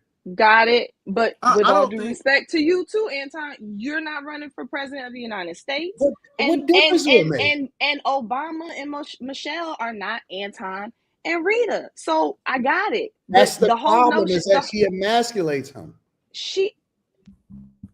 How did she emasculate him when Obama went to the brother? She didn't tell him to go to the brother. Because she wasn't even gonna walk with the nigga unless he got permission. That's not. He had to get an intercessor to talk to her to even support him and what it is that he was gonna do. Listen, you deciding to run for the president as the president of the United States, that's a big thing. That opens all of us up to everything. That we have kids, our whole family, everybody's life completely 100% now changes by this decision. If you married to the man, I hear you. That means you trust but his vision. You didn't run. You didn't run. It means that you trust it. You trust. So wait a minute. Listen, you're telling me. I'm a firm believer here that wait. You're looking at it through your eyes. Hold on. Let's back up for a second. I get it. If you marry to a man, and he says, "Hey, listen," because he's a senator, he's this and that, he's so on and so forth, and he says, "Listen, I'm about to run for president of the United States of America." You don't think that he's already considered everything that comes along with that? And you would, if man, this is crazy. No, nobody said he didn't consider that. Nobody said he didn't consider that. But Carrie, what did Melania say? I don't know what Melania said because Melania said when Trump said he wanted to run, she said, okay. Why is there this double back? Why is there the double back and forth? Don't even go there. But she knew because according to Barack Obama's own books, the guy that was his mentor was setting him up to do so. So when she met him, she knew that this was his aspirations. This is what he was going to do. She's not stupid, as she keeps saying. She tells us all the time that she's so educated. So if you're so educated, you understand that this man has political aspirations. Why aren't you on board already? You should already have in your mind that this person is going to do this. Why does he have to do all this rigmarole? I don't know because like I said, she said we had already done a bunch of crazy stuff. I don't know what that means to her, Mika. I don't know. And even with your example with Trump, number one, Trump, successful businessman, was already had apprentice for years, already in the spotlight, already in front of people. So for all we know, she's like, whatever, you ain't nothing else left for you to do but run for presidency. Like, I don't know. But according to Michelle, there were decisions that they had made. There were things that they did that she labeled as crazy. So for all I know, according maybe to she Trump's went, people maybe she. and his daughter-in-law, and they broke down the situation. He said that they all had a big family dinner, and he sat the whole family down, and he said, I am going to run for president. This is what I need you to do. This is what I need you to do. This is the role that you're going to play, and this is the role that you're going to play. It wasn't a negotiation. It wasn't a big thing. It was, this is what I'm going to do.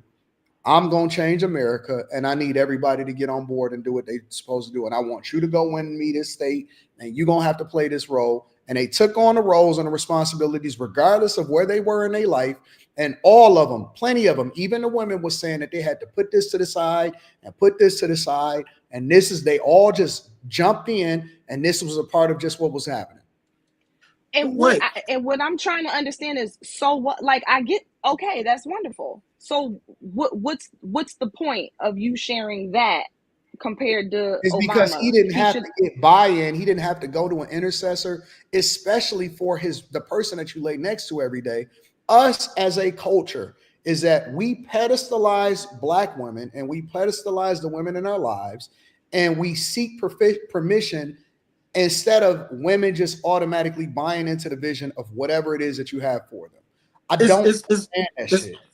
It's like a man's vision has to be validation from a woman, though.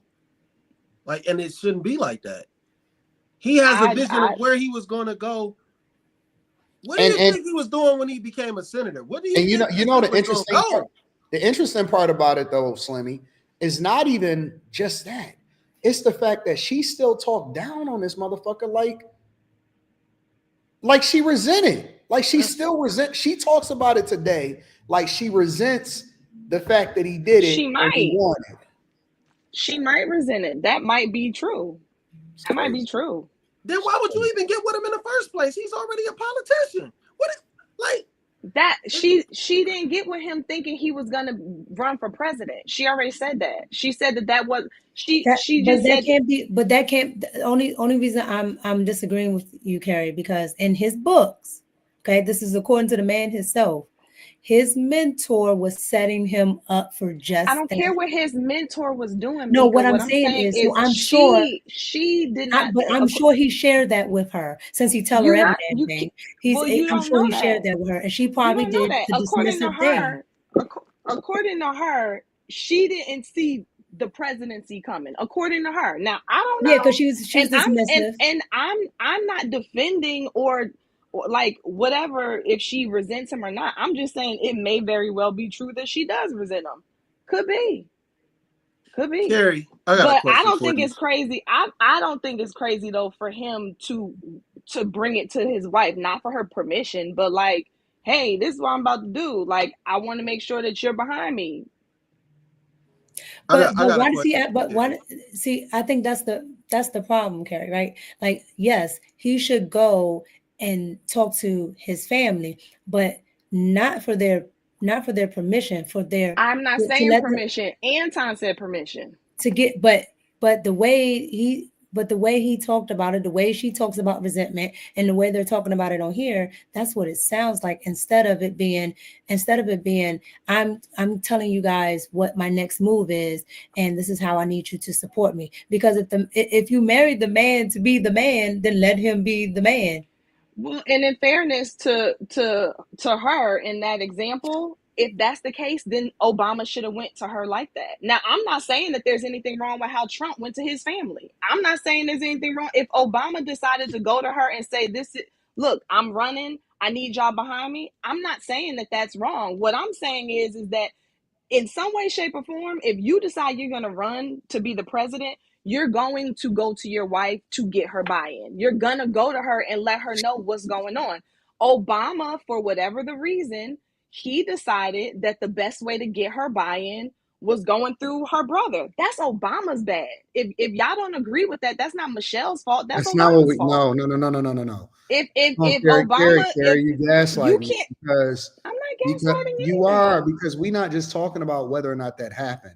We talking about the fact that they're talking about it and she resents it, which means that feeds into the narrative that we see from a relationship dynamic between men and women, black women and black men specifically, and that she is somewhat taking credit. A, she's somewhat taking credit for his success, which she regularly tries to do.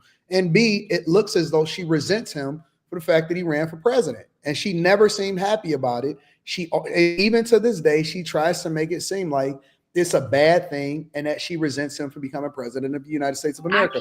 And you don't see that from any other culture. I can't comment on that because I personally have not seen or heard her say she resents it or seem like she resents it or take the credit that y'all are saying she's taking. I'm not saying she hasn't, because I haven't listened to all of Michelle's, speeches or interviews or whatever. So I can't comment on that. If she did take credit for his career, then I think that's not right. But I didn't hear her do that, so I can't comment on it.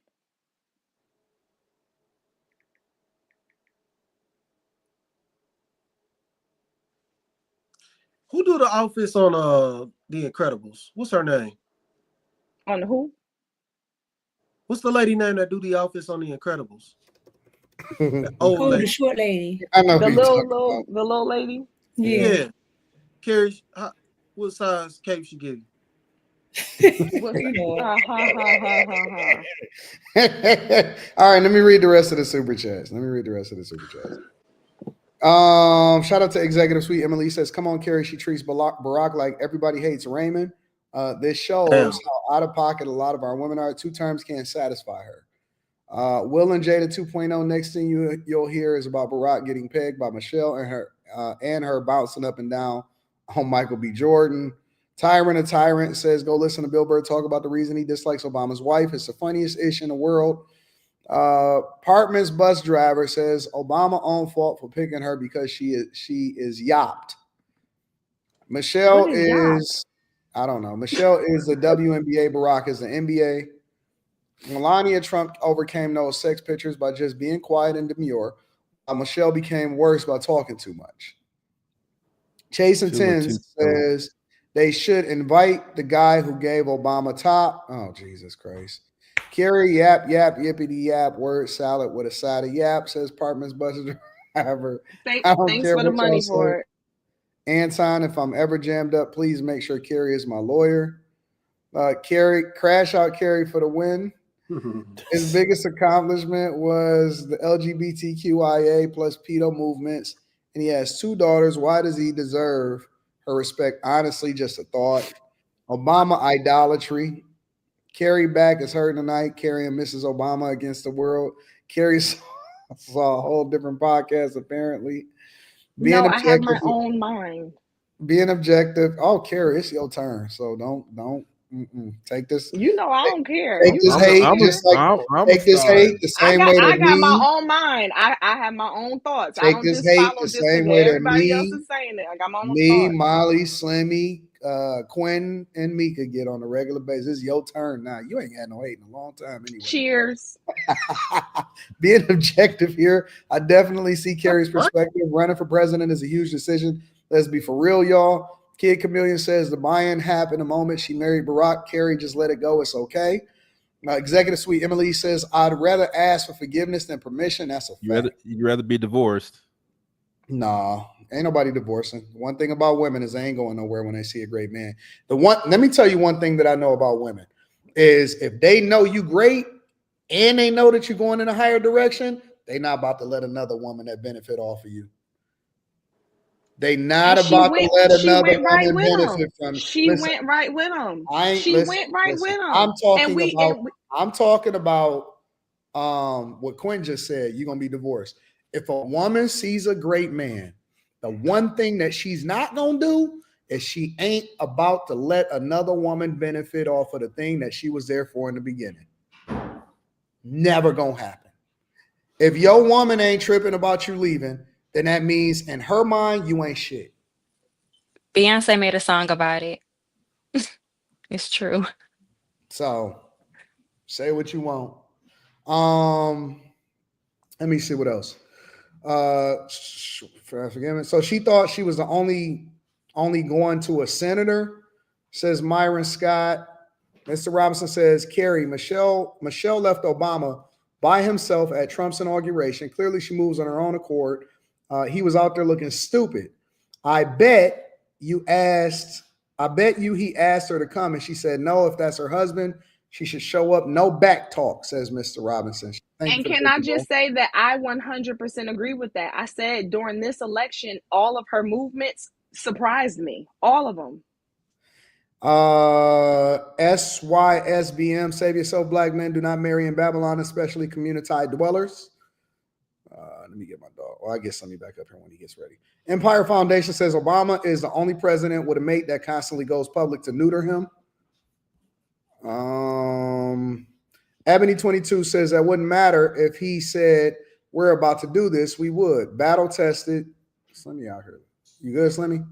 Battle tested several times with this vision, which is why parents were successful. Talking to your wife in private isn't anything new. Your wife sharing those details in public, talking about your business now playing you constantly is an issue, especially the husband being a former president makes it worse.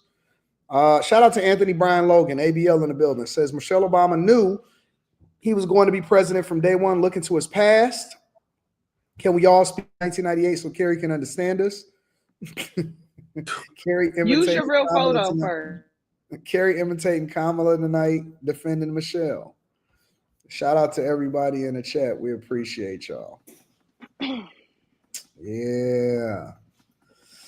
All right. I guess that was an interesting topic. Might have to chop that up. And Spaces says, mark my words, Michelle never really wanted for Rob. All right. Well, shout out to everybody in the chat. We appreciate y'all for holding us down. We're going to move over into the next part of the show. All right. So the next thing is Dawn Robinson. So Dawn Robinson from In Vogue and Lucy Pearl. She was in Lucy Pearl with the guy from Tony Tone. And Raphael Sadiq. Yeah, Raphael Sadiq. And then also on top of that, she was in Vogue. So recently she revealed on her YouTube channel that she is now homeless, or she's been rocking out with being homeless for an extended period of time. So I'm going to play a little bit of that, and then I want to get y'all thoughts on that. Make sure y'all hit a like for the algorithm, y'all. Subscribe to the channel and turn on your notifications. So this is her, and then we're going to go ahead and deep dive into that. Figure shit out for herself. So anyway, I digress. You guys, for the past almost 3 years, I have been living in my car. I said it. Oh my God, it's out. I've been living in my car. Oh my gosh. If you remember, if you guys were with me, in 2020, I did like 105,000 interviews. And in the interim, I was living with my parents in Vegas. And that was wonderful until it wasn't. I love my mom, but she became very angry. Can't hear you, Anton. I'm going to play this for like 3 minutes because I want to get the full context, all right? All right, so I'm going to play it for like 3 more minutes. And a lot of her anger, she was taking out on me, and I was her target all the time. And I was like, I can't deal with this. Like, I respect her too much. I didn't understand it. I still don't. And it hurt me. So I was just trying to figure it out, but I couldn't. You can't read someone else's mind. You can't figure them out. They got to figure themselves out. So I was like, let me get out of here. And I was sleeping in my car for maybe about a month in Vegas. And then the guy that was co-managing me at the time was living in LA. And he said, you need to come back to LA because it's getting ready to be fire in Vegas. You need to come back. I love LA. So I said, okay. And he said that I could stay with him. And so I was like, okay. but you have a dog, I have a dog. Do we have? And he's like, I don't have a lot of room, but I'll make room for you. And then when I got to his place, he actually didn't have room for me. So it turned into, okay, we'll put you in a hotel for the night. And that one night turned into 8 months. Oh my God, you guys. I was like, no, this is unacceptable, because every apartment that I looked at, every single time I looked at a place, I would call him and I'm like, okay, can you meet me here? I would tell him ahead of time, of course. And then he wouldn't meet me there until I would take video and send it to him. And he's like, no, oh my God, this neighborhood, I hate it. I'm like, dude, I'm the one who has to live here. This is my remote for my phone. You can push play and pause and all that stuff. So that's why I'm holding this. Anyway, and it's way cheaper than the hotel. I told my assistant one day, I have been researching car life. There's a whole community of people that live in their cars, and a whole community of people that live in their RVs, and a whole community of people that live in vans. Van life, car life, RV life. And I loved what I was seeing. I just thought, wow, these people, I can do that. I can do this, I think. And I ended up in my car, and it's been, like I said, 3 years. Yeah, I mean, I felt like he was playing games, and I knew he was playing games, and I wasn't the one. I'm like, come on, I'm trying to make this easier on you, because financially, I know it's got to be hard. You're paying your rent and you're paying my hotel. Like, no, his apartment was $1,700 a month. And then my hotel was over $3,000. Yeah, way too much. And no, I'm not doing this. I can't. So, and I was always stressed every week because he would pay weekly for the hotel. So every week I was like, oh my God, can you afford it? Are you okay? And he's like, no, I can't, but I'm getting it together. What? You're the one who said to go to the hotel, and you're not approving any of the apartments. Like, it would be so much cheaper to just get me into an apartment. Like, what's the problem? Sometimes I think, you guys, people want to trap you and keep you in a situation where you're vulnerable and depending on them. And I wasn't the one. So we'll stop there. I'll stop there. I think that that's enough context, because it's a very, very long video.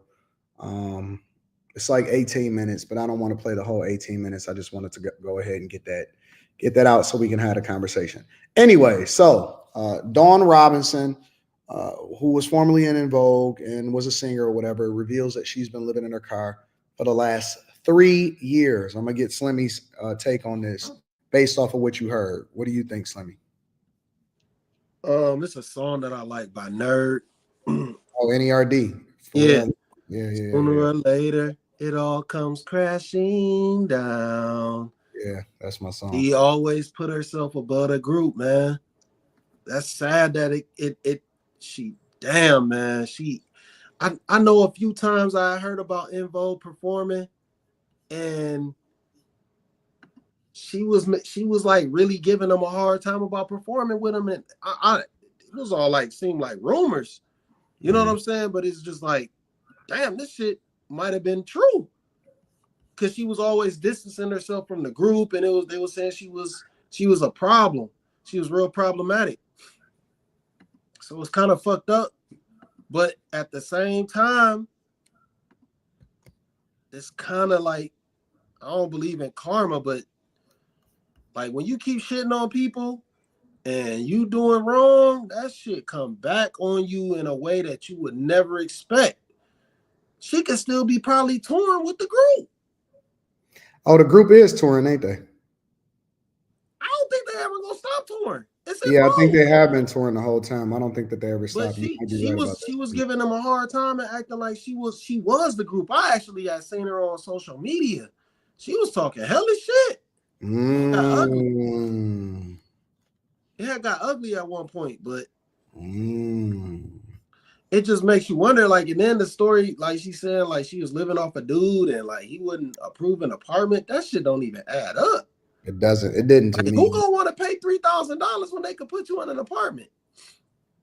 Like, so something there, it's some cap going on, man. Like, it's some cap. You can't live with your mom. You can't be with your group. You can't be with a man. You can't even give him some pussy so he could pay some rent for you. Like, you fucked up.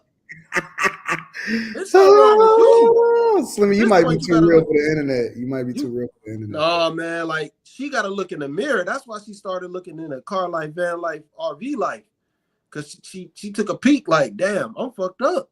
Let me do some research on how I could make this shit work on my lonely. But Slimmy, you might be too real for the internet, bro. No, that's just honest though, man. Like how does she fucked up all these situations to where she got to live out her car? Man, she is a star. Man, I still listen to Lucy Pearl. Like that first single they had was fire. How do you go from that to living in your car? You are fucked up. It's something going on with her that's fucked up, man. And I really hate to say that because she is, I thought she was a fucking talent. She can fucking sing, man. Where is that shit at now? You can't go sing like I don't get it, man. I want to go to Mika. What do you think about this? Thank you, Dance Tonight. Thank you, D Wood. I 100% agree with Slimmy. I was talking to Carrie in the chat earlier about it because I had the opportunity to be on the same show with En Vogue. We were on a show on BET and performing, and apparently she was supposed to be on it. She was supposed to do the tour. They were touring and doing what do you call them, like the hotels and things like that, Vegas and Atlantic City and all of that. And she was supposed to do it. She didn't want to do it at the last moment. So I'm in agreement. Come on. That's her, her MO. And it seems like she does it wherever she goes, because who rarely gets 2 opportunities like that? And 2 opportunities that hit like that. I'm gonna go to Molly. I would like to get Molly's perspective, and then we go on to Quentin next, and then Carrie last. Molly, what are your thoughts on this? I think it's unfortunate for her. I thought I shared the same sentiment as Slimmy. Like, you are talented. Why can't you just use your talent to help you get out of that situation? It was a little uncomfortable to listen to. Like, I get uncomfortable listening to people in situations like that talk about it because it's like, it's spirits behind you. Some people's situations might bleed over into your life, start causing some weird chaos. So I'm like, I don't know. Hope the best for her. It seems like maybe, I don't know. She has something going on. I don't think that was the whole story because You think that is more to it than just like, why do you have no stability in your life? Facts, man. With your history and the fact that you're an adult. You have to live with your parents. You're living out of hotels. Now you're living in your car. Is this some substance abuse? Like, I got some extra questions. So I don't know. I was just uncomfortable listening to it because there's no excuse. She just made a lot of excuses. Quentin, thoughts? I think she's fine. I think she's living in her car by choice. I think if she wanted to go elsewhere, she probably could. So do you think that, Quentin, that's something that's wrong with people that live in their car by choice? I do.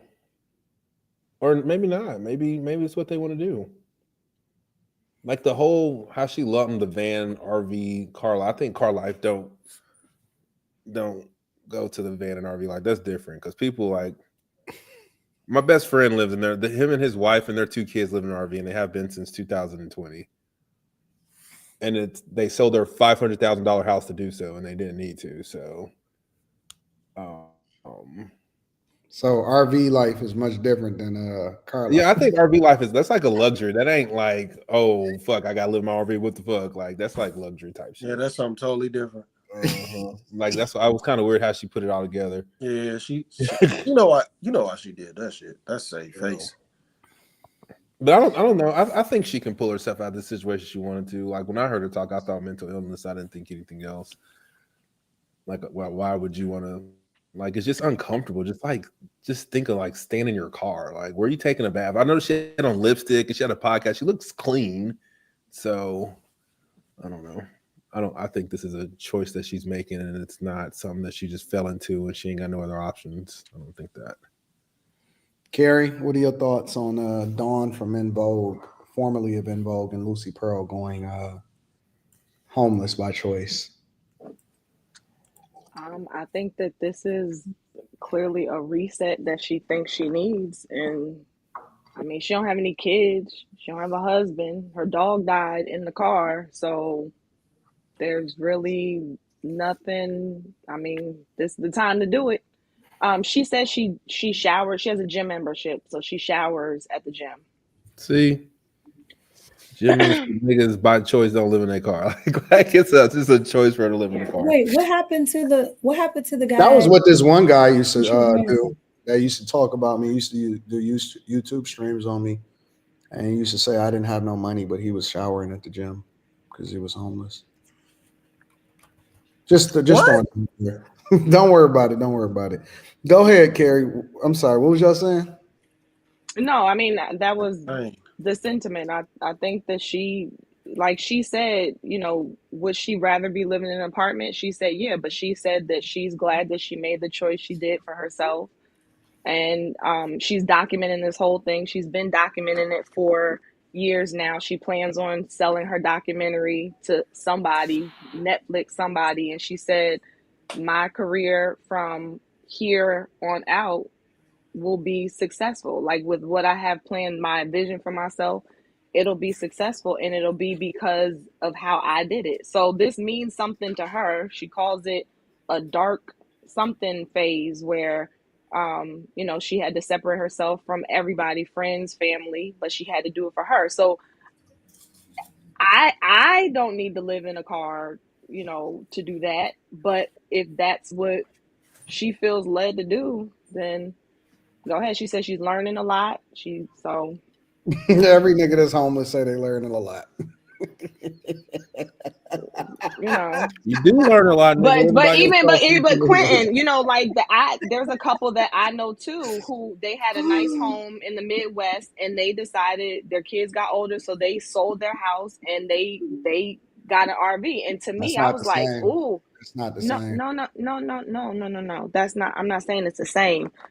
What I'm saying is when they did that, I was like, ooh, like I would never do that. But then when I thought about it, I was like, whether I would do it or not, that takes a different level of a lot of things in terms of your thinking, in terms of being willing to be adventurous, being willing to put yourself out. Like it takes a lot of different things. And for whatever the reason, she felt led to do that. So I wish her safety and success on her journey. Edna Mode. I usually, God, I don't want to seem like such a bad human. I would usually, because homelessness is like my weak spot. Like that's the thing that I've always been passionate about helping people through. I've done a lot of volunteer work and all of that, right? But I think Slimmy kind of hit it really hard when he was like, you know, some people it's a self-inflicted wound. You know, you don't get along with nobody. You know, your mama.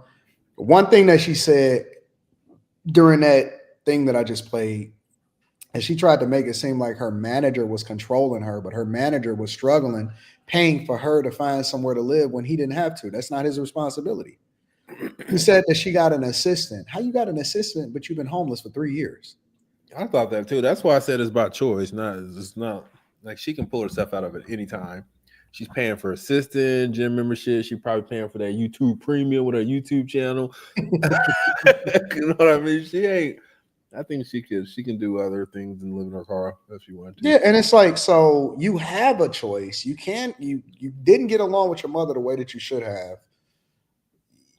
You know what I'm saying? And it's just like, I think that all of these people that contribute to her, because of course, you know, I'm pretty sure it's going to be a GoFundMe or some shit around. I think that we're enabling bad behavior. Honestly. Well, sorry. Go ahead. You can say whatever you want. I don't care. No, I was just going to say, in the video, she did also say, she was like, guys, this is not a like, oh, feel sorry for Dawn. Like, I'm home. Like, I'm just saying, in the video, she's Netflix is saying, not giving her no documentary.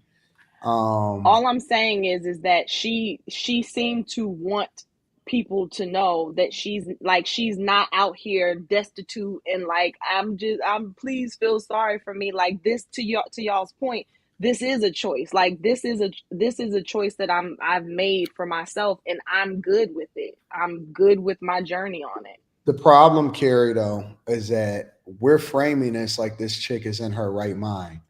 You can't tell us that you're good with it when you're historically bad with decision making. You're not good. Something is wrong with you. And for you to be homeless by choice, anybody that's homeless by choice is not good. I don't give a fuck what they say. Nobody is homeless. Nobody wants to be homeless unless is something wrong with them. And so I don't buy it. I think that there's more to the story. I think that she probably did use their manager and she tried to make it seem like he was trying to control her. It's very hard for me, especially even with her older, you can still tell like she was pretty when she was younger and stuff like that, right? Like even with her being, homeless and stuff like that, you can tell that she got something. For men to go homeless, it's like, okay, you know what I'm saying? Like, we got to figure that shit out. For women to go homeless, especially when they halfway decent looking, you can get something from somewhere. That's hard to do.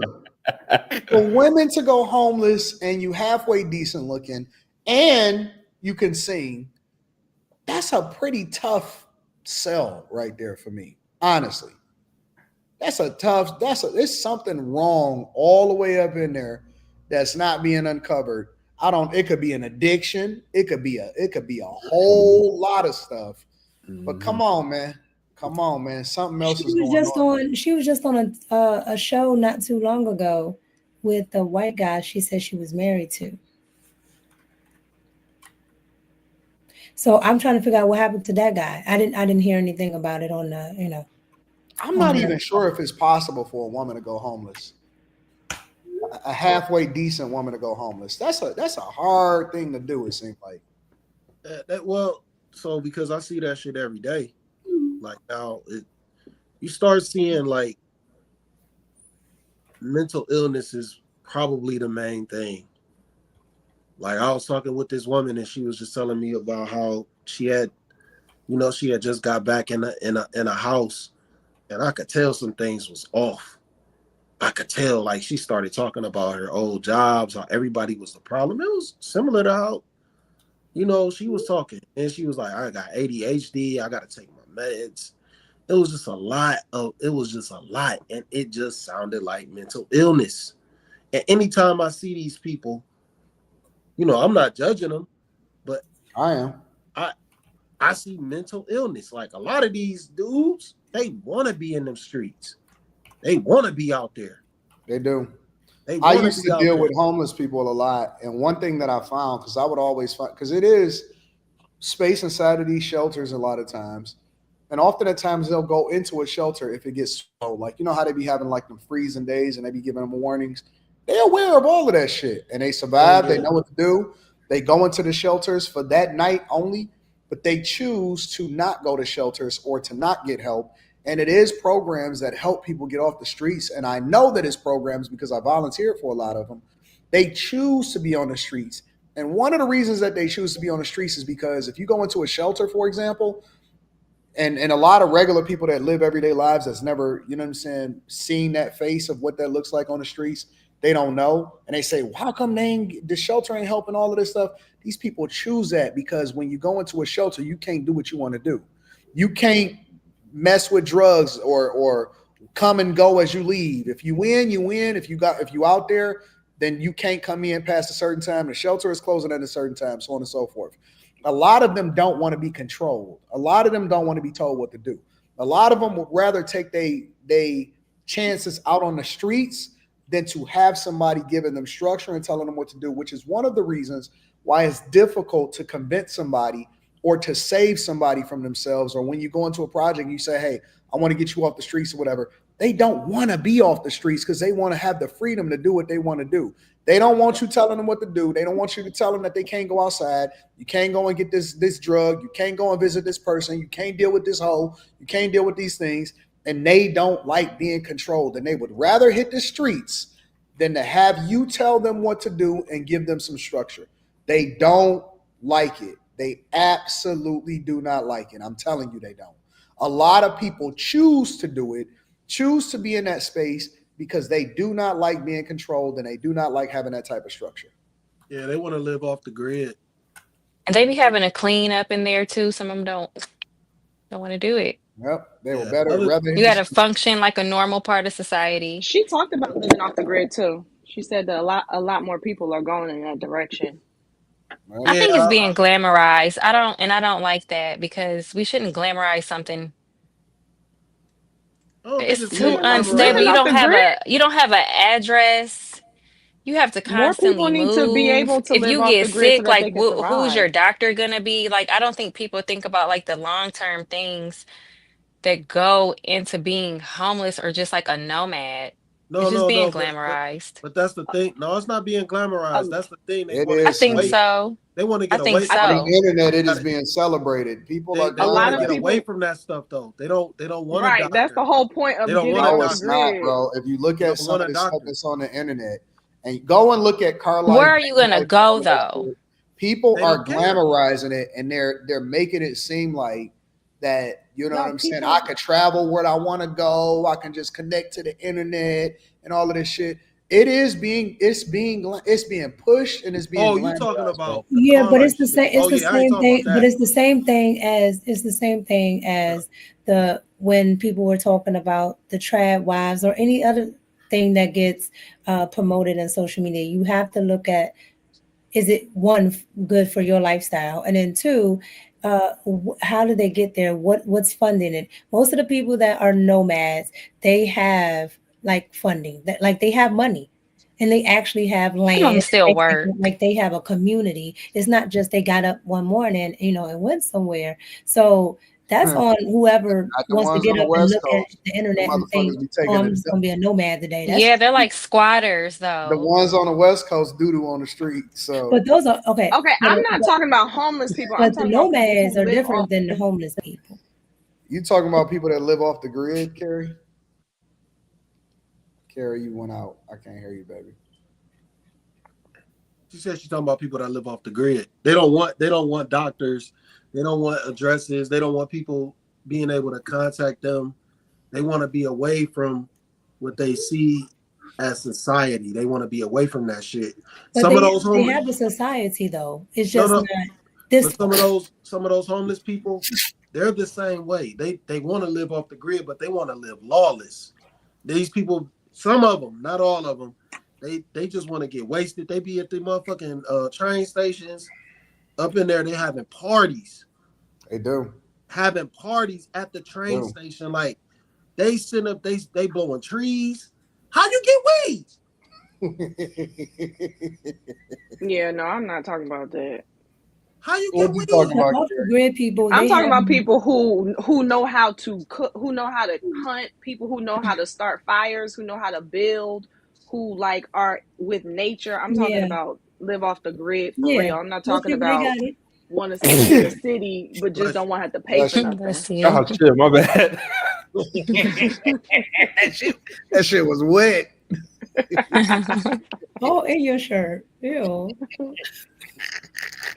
That's why I looked over there like, And then it's like you have to keep your car maintenance. Like, what do you do if it breaks down? Where do you go? You have an RV, like who's gonna fix it? You gotta think about all these things, and I don't think people are being honest. Well, again, most of those people, they have communities, and like I said, the nomad or whatever, the off the grid, whatever you want to call it, those people, they're literally in communities. They have land. A lot of them live in remote areas where a lot of those people own it. They own the land. They know how to stay out there. They're fine. But even RV parks, you can only stay for so long, and then you have to move. Honestly, but they I also couldn't have live like RVs. that. Some of them have actual houses out there. Like there's tons of actual maybe I'm wrong. documentaries on those type of people that live, and some of them are even millionaires that have bunkers, cabins, all that. Like, Well, I think that's a little bit different, That's though. different. Like, I'm just about normal No. people who don't have all of these backup plans. but they're not. But But you then have those to. are But people homeless have people. to. If you don't have any of Yeah, that, those are homeless exactly. people. Well, Yeah. I think that's going from one extreme to the other, guys. Like there is a lot of middle in between homeless or I can live however I want and I have tons of resources. Well, Like some of these if you motherfuckers be if pedos, you and they be living on the grid because they don't want y'all to be so tracked. It's some people. I'm telling you, true. listen. A lot of people are running from something. Y'all keep making it seem like motherfuckers just want to be away from society just because. It's a lot of people that don't want to be tracked. They got an issue. Motherfucker, they owe somebody some money. That niggas don't want to they don't want to register as an offender in your neighborhood. It's a lot of people that's out here living crazy. Y'all keep giving people the benefit of the doubt. I'm telling you, it's a lot everything that's a luxury to us is not looked at as a luxury to others, and everything that you might think that you need for your life to be how you want, other people, they don't look at it like that. I mean, they're have you ever bullshit.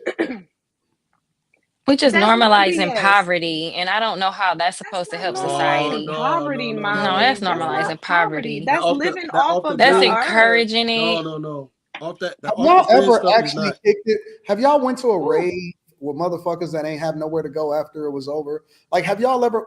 I remember we used to go to an electronic music festival a lot of times, and this was back when it was free in Detroit, and it was one of the biggest festivals, but it was free. Now they pay for you to go and all of that shit, but it wasn't just a festival; it was like a rave, and the parties would spread out, and it would be in different spaces at, the Russell Industrial Complex and all of that stuff. And it would be in different spaces a lot. And motherfuckers would just be partying and drugs and all of this. And then they would go into it would be a spot, and you would think that it's a house at somebody's crib, but it wasn't. It was really a bando. It was an abandoned spot and all of that. And motherfuckers, I'm telling you what the life is. I know this like the back of my hand. And people are dealing with shit. They got parents that held them accountable or something, or they running from something, or this person did something. And when you start spending extra time with people to get to know them beyond just partying with them for the night, it's crazy. People have real life stuff that they're substituting and trying to justify slumming and doing stuff that they're not supposed to do, or running from something, some responsibility that they're supposed to take care of. But off the grid, not slumming. Not dealing with it. And so this is why they are a lot, and I'm not saying all people, this is why a lot of the people that be out there doing the thing that motherfuckers just don't be like, oh, I want to be away from society and the grid for no fucking reason. No, that ain't logical. We're humans. We're supposed to want to be, even if you want space, you don't want to be isolated. You know what I'm saying? And that's why a lot of them then wind up building a community with a bunch of motherfuckers that's doing the same thing. But that's what I said. The thing that you ran away from, you building a whole nother community around another bunch of motherfuckers that's saying that I want to rape from it. No, because they're saying they don't want to be, and that's why I was saying to Molly that when she said, she was asking about the doctors or something like that. I said, no, they have them. They have a whole community. They literally have a whole community. I know they do. Yeah. Until chicken pox pop up out there, motherfuckers want to come back to society. No, I got the chicken pox vaccine and I had it as a kid. I'm being sarcastic. Didn't work. But my point is that a lot of people are running from things that they don't want to take accountability for. No, I don't think that some of the people that's living off the grid, I don't think it's that. It's that they don't want to conform to how society is right now. They don't like it, and they got to. No, they just can't. No, it's not about it. It's not about an affording. It's that, and they also probably see something coming, and they know that they got to be ready for what's to come. That's what I even hear. more of a reason to find a place that is stable, because what's so why funny would you though? want to just be all over the place? You know No, what's it's so not funny about though, just being Sammy? all over That the place. remind me of It's niggas about that be learning. saying It's for the that whole. remind me of niggas that keep saying, I'm preparing for the end of the world. And niggas and people, they'll live 50 years getting rations and then die. And then their site gets sold or their bunker gets sold. Like, dog, what? Hey, Anton. You said, hold on. Hell, I bruh. know now. I do think you should have People emergency there preparedness. are preppers. No, I remember it was preppers from 1997, 98, 99 because they was prepping for Y2K. Yeah. I remember niggas. Listen, Slimmy, we of a certain age, so we know. Motherfuckers was prepping for Y2K. Nothing happened, and niggas just had a whole bunch of they had generators, they had a whole bunch of water. It's crazy because a lot of people they don't remember Okay, the water. but you still should have emergency prepping though, because I remember when the okay, here in Maryland, if it snows, people don't know what to do. They can't get outside. Like, so imagine if something happens where the grid goes out, or if something happens where and bought all of that paper towel and shit. Me and Rita was looking like, look at these dumb motherfuckers out here running around. No, I'm not talking about like that, because none of those people actually know how to cook. They don't know how to hunt. They don't know, like, you still should have life skills. Yeah, but that's why these people that's off the grid, that's what they like do. I learned how to shoot. I know how to hunt. Yeah, we know how to ride a horse. Like, you should have life skills outside of a car. Internet. Yeah, they're just living like bums. The majority. Internet. Yes. They're vagabonds. Essentially. Why can't it just be that they live differently than you? But why can't it just be that people? Why can't it just be that people live all different ways? Like, why does it have to be labeled as? It's still homeless though. In the woods. No. Y'all conflating. You gotta thug it out too hard, living out of a vehicle. Seriously. I'm sorry. That's thugging it out. You cannot do that. You are conflating off the grid with that car life shit. These are two totally different things. Yeah, that's different. I think they're two totally different things too, but I'm just talking about people living outside of their vehicle. Not necessarily off the grid with the solar panels. That's different. Yeah, but even if you're living out of your vehicle, like, that's not hurt. I guess I'm just trying to understand who is it hurting? Who is it harming? You are you are a burden on society. Her living in her car is hurting y'all's pockets. Gary, have you ever seen people Tell me how. Have you ever seen people that live in their cars and how their life is really like? Go over to Oakland, California, and see how the motherfuckers is living. I'm not talking about the homeless people who are able to poop on the sidewalk. I'm talking about okay, so Dawn is costing y'all money. Nobody is voluntarily living in their car, Gary. Is Dawn costing y'all money? Is she costing taxpayers money? Yeah. I don't know. She's just one person. But this is becoming like a movement though. And then like y'all have to figure out where y'all gonna sleep for the night. Whose parking lot are y'all gonna squat? Facts. Like, that's doing too much. Places Nobody can go to park, they're doing that in front of people's homes. They are. I'm not. That woman from Detroit Kids just died from this shit. Yes, it is a thing, and they are slumming it out there.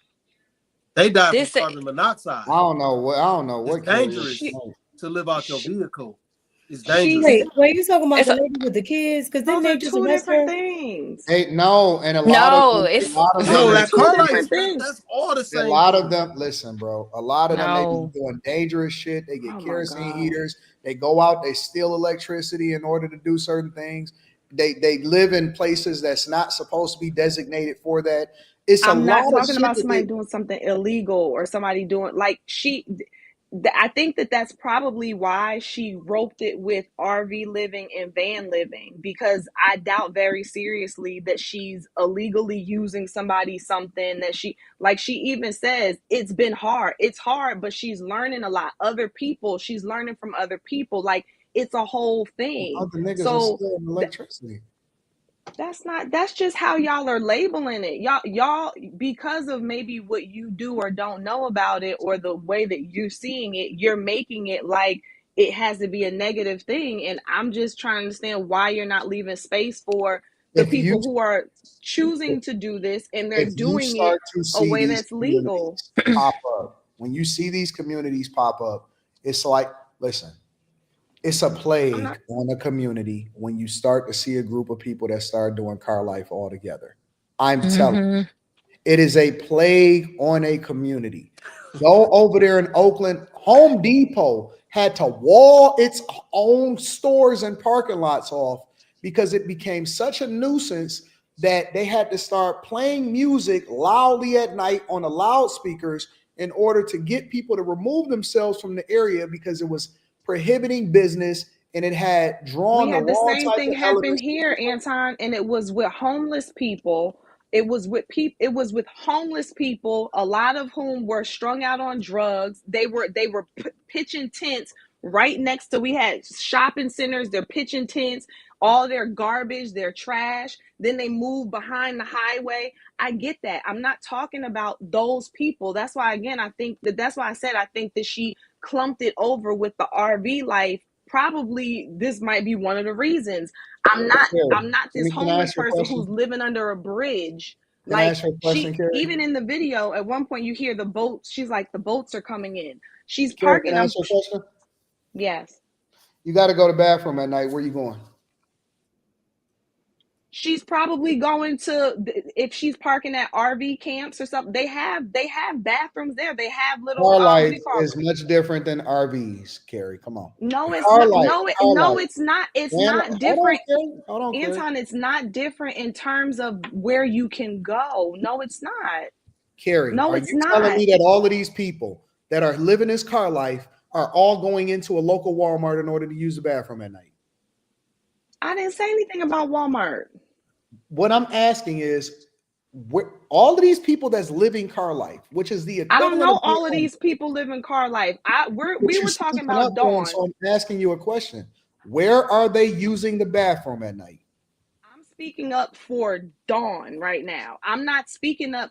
And to me, you are putting her with the homeless people who are living under bridges and on streets, and you're clumping her with them, and I don't think that that's how she's rolling. I think that she's probably parking places where other RVs and vans are parking, and a lot of those places you might have access to a porta potty, or some of those places might even have an outdoor rest area, or maybe she goes to the bathroom before she goes to park where she goes. But what I'm saying is that you're making it out like the way that she's doing it, and people who are doing it like her, there's no legal, clean, okay way to do it. Like, But she has to. hold on, how does the physical vehicle, because vans don't have bathrooms in it, so how I is agree. I think that van life and how car is life the is van life and the RV life, and like how is I that believe that they're the okay? same But thing. purely because she's in a different vehicle, she's Van now life, over here. van life and car life is the same thing. Van life just gives you a RVs little have more space. bathrooms. RVs do have bathrooms. Some of them, not all of them. RVs are equipped for you to live off on the road. Some They're made RVs for you have to. bathrooms. Some RVs do not. No, She has but to make sure she's by her gym just to take a shower, Carrie. Like, There's a what if lot she's of not even by people. her That's her There's a gym? lot. Hold on, choice, hold on, but hold on, that's hold on. not. She's not hurting There's a anybody. lot of She's paying people. for it. She's not like There's a sneaking in the gym. You know what I'm there's saying? a Like, lot of people that live car life that are living in cars that can't even start. They're living in cars that a lot of times don't even move. I'm not That's the talking honest to about, God but truth. Anton, you keep bringing up this whole other demographic of people who, I agree, it's an issue. Like, they are there because they probably found a car and it's open, so I can sleep No, in it'd here be their tonight, car, or and it just whatever. be My point is that you're clumping her and people who might be living like her over here with a different set of people, and I just don't think that is who I don't think that's the community that she's talking about. When she says she started researching it and really understanding it, I doubt very seriously that she's talking about the people who will poop in front of somebody's on the sidewalk. I doubt very seriously that that's who she's researching.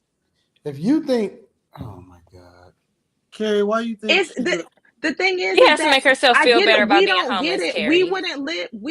That's not true. Like, it's just not for y'all, and that's okay. But just because you wouldn't do it, and you don't get it shouldn't be for a woman. Period. She's a woman. No She shouldn't even be woman living should like be, that. Carrie, no woman should be living in a car. No woman should.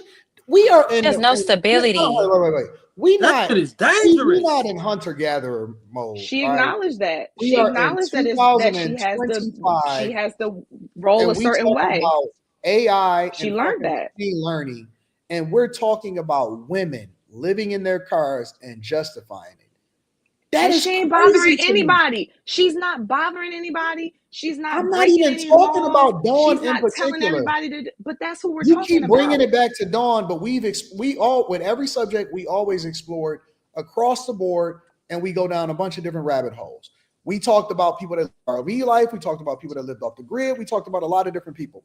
Now you want to okay? So you want to talk about? I don't think y'all know enough about it for us to really. I don't think any of us know. I think this is the topic that none of us really know enough about to have such strong. Oh, positions. I know people who've lived out of their cars. I'm not talking about living out of their car.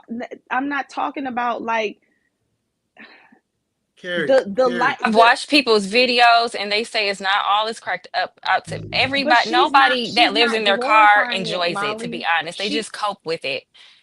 If you watch her whole video, I think she's being pretty transparent about it. Like, she's not saying it like the whole video, Carrie. I'm not okay, fine.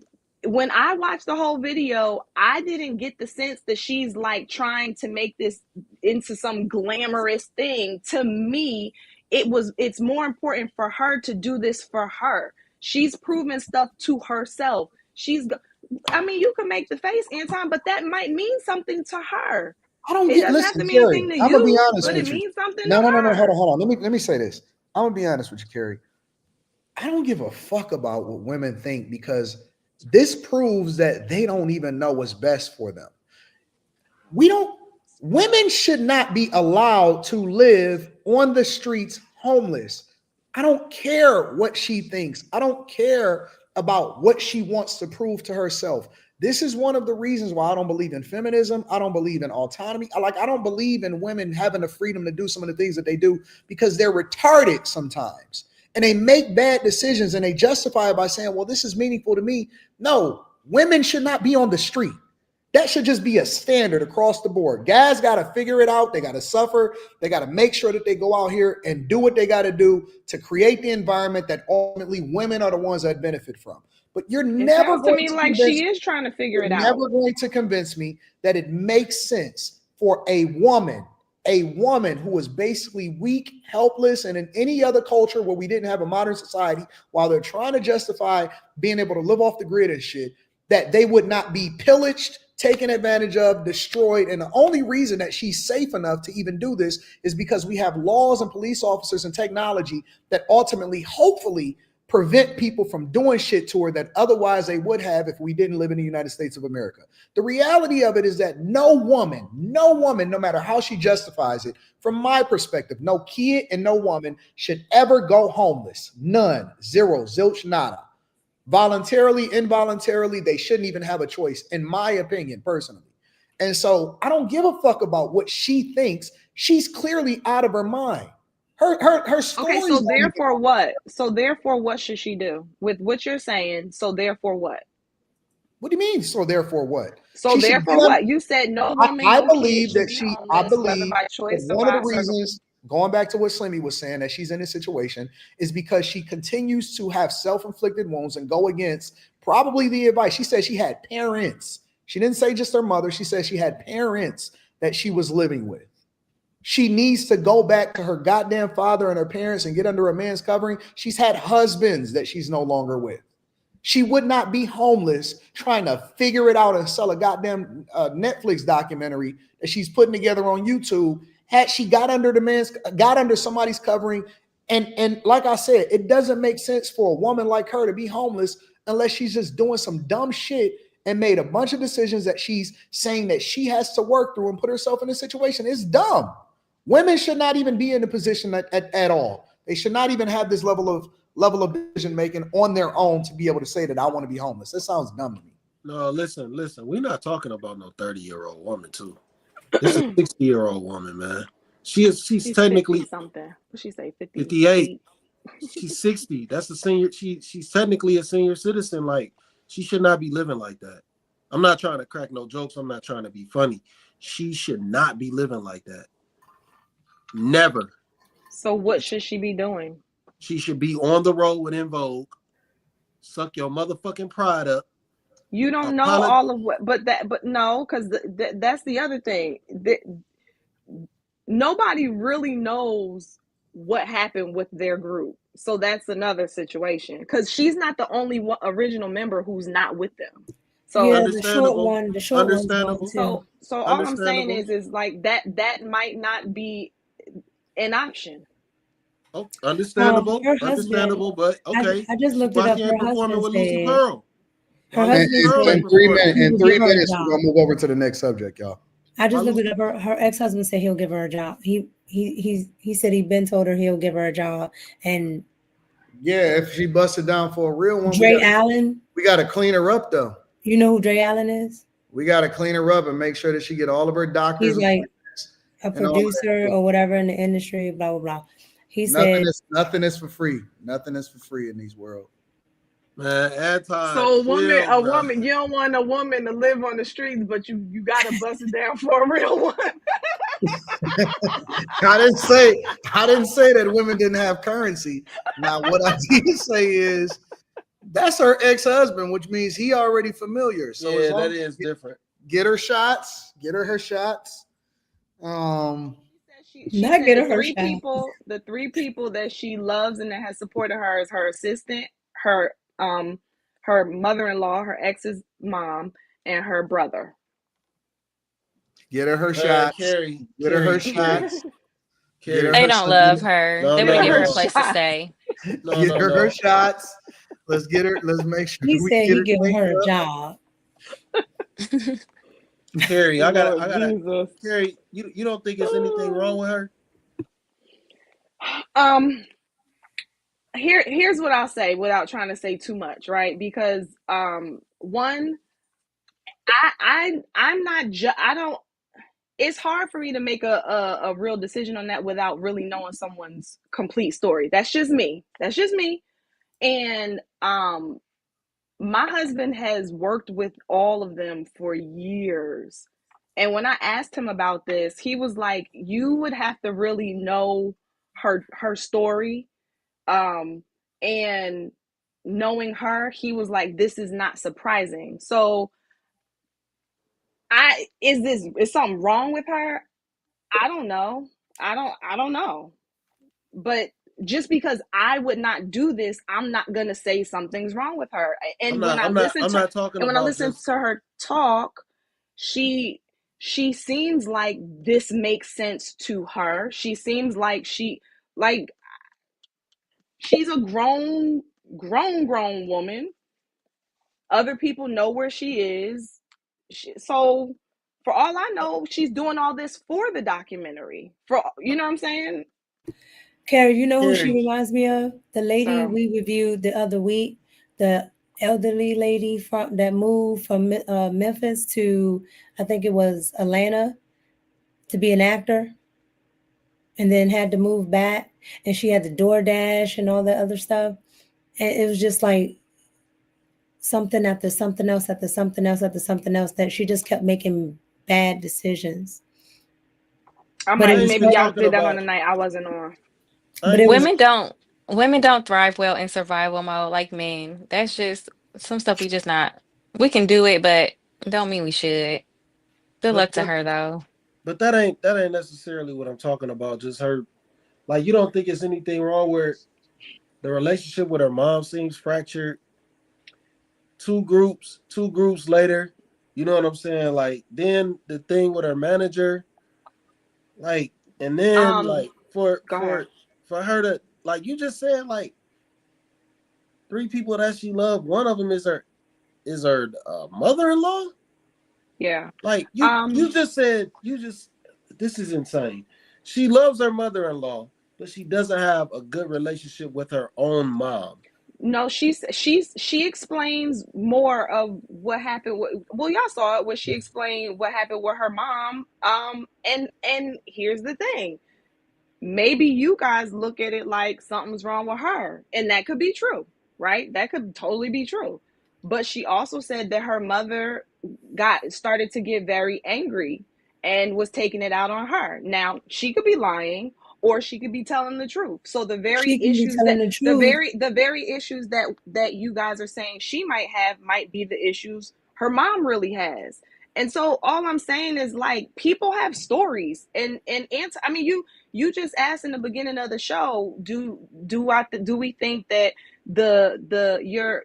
your preferences, the things you like, the things you do can be impacted by your childhood? And I said, I think most times, yes. And again, when I'm talking to my husband, apparently there is a story to her upbringing. And so I don't know what that was, but it was something. And maybe that is an indication of how she's moving now. But maybe that has something to do with her relationship with her mom, with her dad, with her sister. She said her and her sister don't talk right now. She said that she said that her family is nowhere to be found. Now, again, that could be made up or that can be true. She said, when I got into the group, when I first got into In Vogue, and I was successful, I was helping my sister out. I was helping people out, and they have to deal with how they treated me. It could be a lie. It could be the truth. I don't know. All I'm looking at is, I don't know, right? But all I'm looking at is a pattern. So your professional relationships and your personal relationships go the exact same way. Here's what all that I'll say regarding that, because again, I gotta be careful of how much I say, but there is more than just her in that group, and everybody there's a story to everybody who was in the group, and everybody was. But it's not just In Vogue. She also had another group. I don't know about Lucy Pearl. I don't know about Lucy Pearl. But that's what I mean. And it's an old saying. It's an old saying that I'm saying, like, I don't know any one thing of is how you do everything. Stuff. So it's like, I mean, it's a pattern. I get that, and you might be right. You might very well be right. She might be a narcissist. She might be like, there might be so many different things wrong with her. It just might be something she has to acknowledge, so she can get help. And to me, whatever it is, it sounds like she has been brought to a place where she feels like she needs to take this moment by herself, make this extreme move, and go through this process. She says she's working on herself. She's getting to know herself. So, Mika, maybe you're 100% accurate, and this is a part of what she has to go through to get out of who she used to be. I don't know. I gotta move on, y'all. I gotta move on. I have one question before we move on. The chat wants to know what's the pattern. They got jokes. The chat didn't want to know that. You want to know that. All I want to say is, like, from what we heard at all those I just let it go. All those messed up situations, she never took accountability. She never said what she did.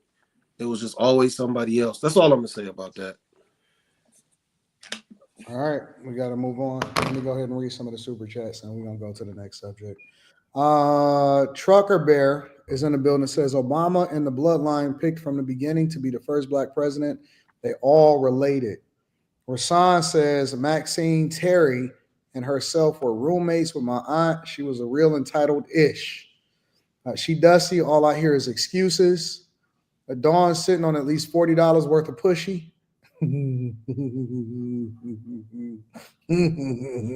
Wow. Michael Johnson says, nah, he only had room in his bed for him in the band, Nate. I like that. If Dawn got royalty issues, I might be able to help her, says Gangu. Wu-Tang says, In Vogue is on tour now. She thought she was bigger than the group, and no one is bigger than the group. Now look at you. Ex-hubby is helping her. Come on, Carrie. She's 58. Ain't no reset. Women have to choose homelessness. Claudette Ortiz from City High was living in her car with her kids when she got the call to be on a reality show, R&B Divas, the same show Dawn was on. I wonder does Dawn get money from royalties? Ninjas want to live off the grid but scared of spiders. What? What?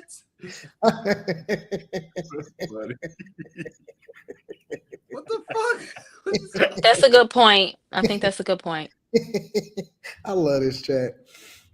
Big Rome G says there was a guy in Wichita who was homeless. When he passed away, they said he found out he was worth millions. Spacer says, what if they park their house in a no park zone? Right. Then you get your house towed. I used to own a property. I walked in to start renovations. I walked in on Clucks having an orgy. This happened on 2 different occasions. I have housed many homeless people in LA. There are over 200,000 homeless people in California from every country. There is not enough housing available here. Gavin and Bass have not helped the situation. They threw $28 billion at it, though. True van life is overlanding. What y'all are talking about is homelessness. I didn't have a crush on Dawn from In Vogue, Fife Dog reference. I had a crush on Sydney Heron when she was in a cameo, when she had a cameo in the movie Juice. Imagine your crib having late parking tickets. Car life, you shit in a bucket, Carrie. Look it up. It is illegal to live in California without an address. Carrie, even though you washed your hair, you gotta have fresh silk press. You gotta have that fresh silk press tomorrow night. That jazz spirit is on you. Something. See, y'all won't you won't even let me be my natural essence. My crib needs new brakes and rotors. Yeah. My crib needs a new transmission. Hashtag GoFundMe. Tyrant says, you'll rather risk living out in the streets and living with your parents. Her syllogism is flawed. I'm a landlord. Rents are too high here in Los Angeles. I feel people should move to cheaper states, says Brown Eyes. Wow. Tia Chameleon says, Carrie should let Dawn move in. Problem solved. High Tolerance says, I'm sure her contemporaries wouldn't mind plugging her with work, even if it's singing BGVs for an artist. Background vocals for an artist. Apparently, she burned many bridges. Yeah. I used to have a crush on Dawn from Vogue. Oh, yeah. It's not like Honey Dip would want to get with me, but just in case, I own more condoms than TLC. Shout out to Fife. Fife, rest in peace to Fife. Imagine your farts being trapped in your house. Oh wow. Y'all are wild. Whoever used that word syllogism, he's pretty. That's good. The definition got me. Well, I looked it up and the definition got me stumped. All right. Well, I'm impressed. Let's move on to the next thing. I guess we could move on to the next thing. I guess we could talk about this one. All right. I'll share my screen real quick.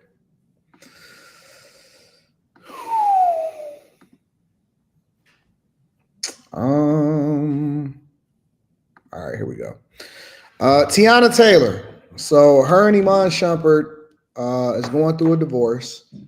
In the divorce, she wound up getting 4 homes worth more than $10 million as a part of a multi-million-dollar divorce settlement with Iman Shumpert.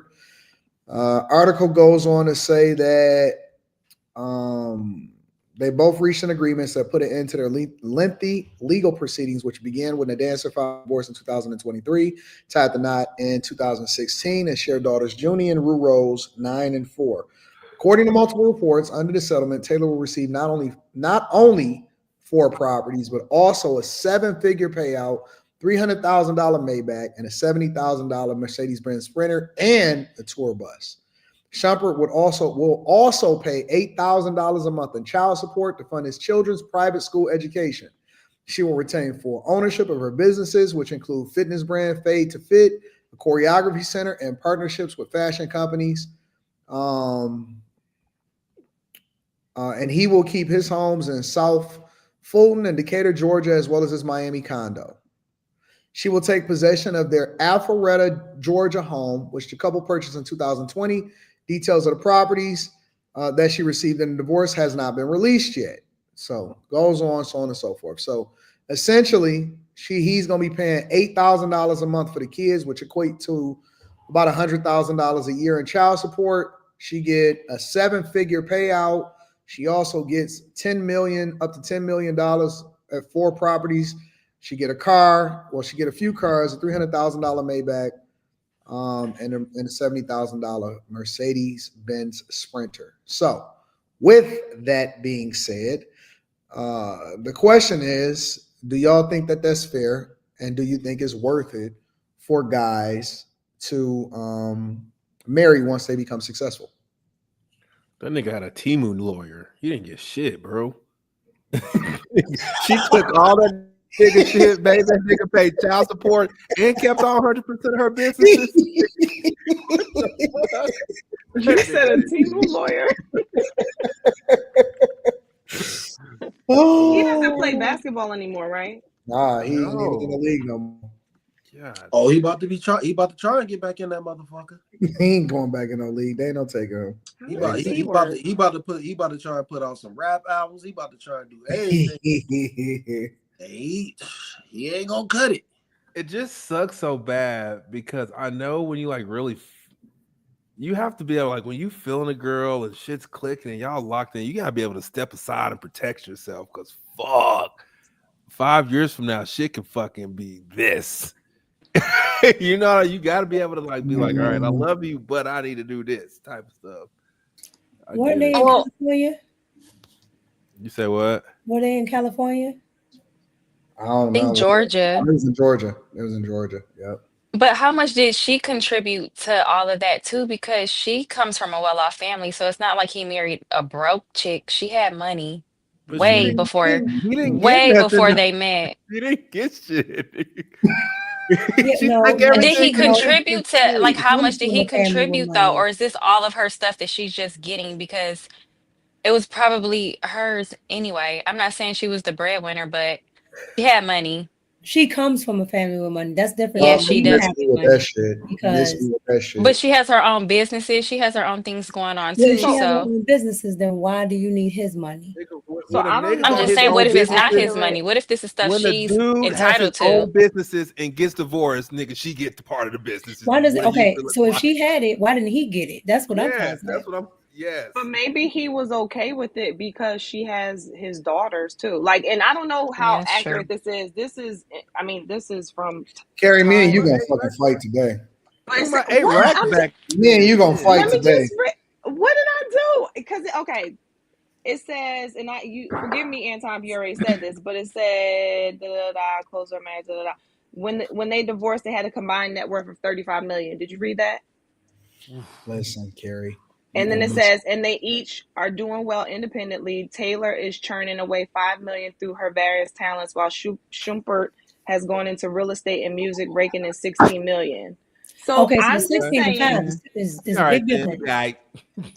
And the house, I know that house that they're in, like she was, because they had that show, and obviously he probably paid for part of it or all of it or whatever, but like the whole decor, all of that stuff was all her idea. So I could see where her idea, like, because her house is her, like one room looks like a black and white who comic paid strip. For it's no, what I'm saying is if he's not approaching this caring about money like that, then for him, he might be like, look, I'm cool with you. You can keep this house. You, the daughters, stay here. I'm good. Like, you designed this whole house. You was big on the elevator, all that stuff. I didn't care about none of that. I'm going to go over here. You take this money. I'm good. I make more than you. I got more than you. So I'm cool. Carrie, that's all I'm saying. what are we talking about? What are we talking about here?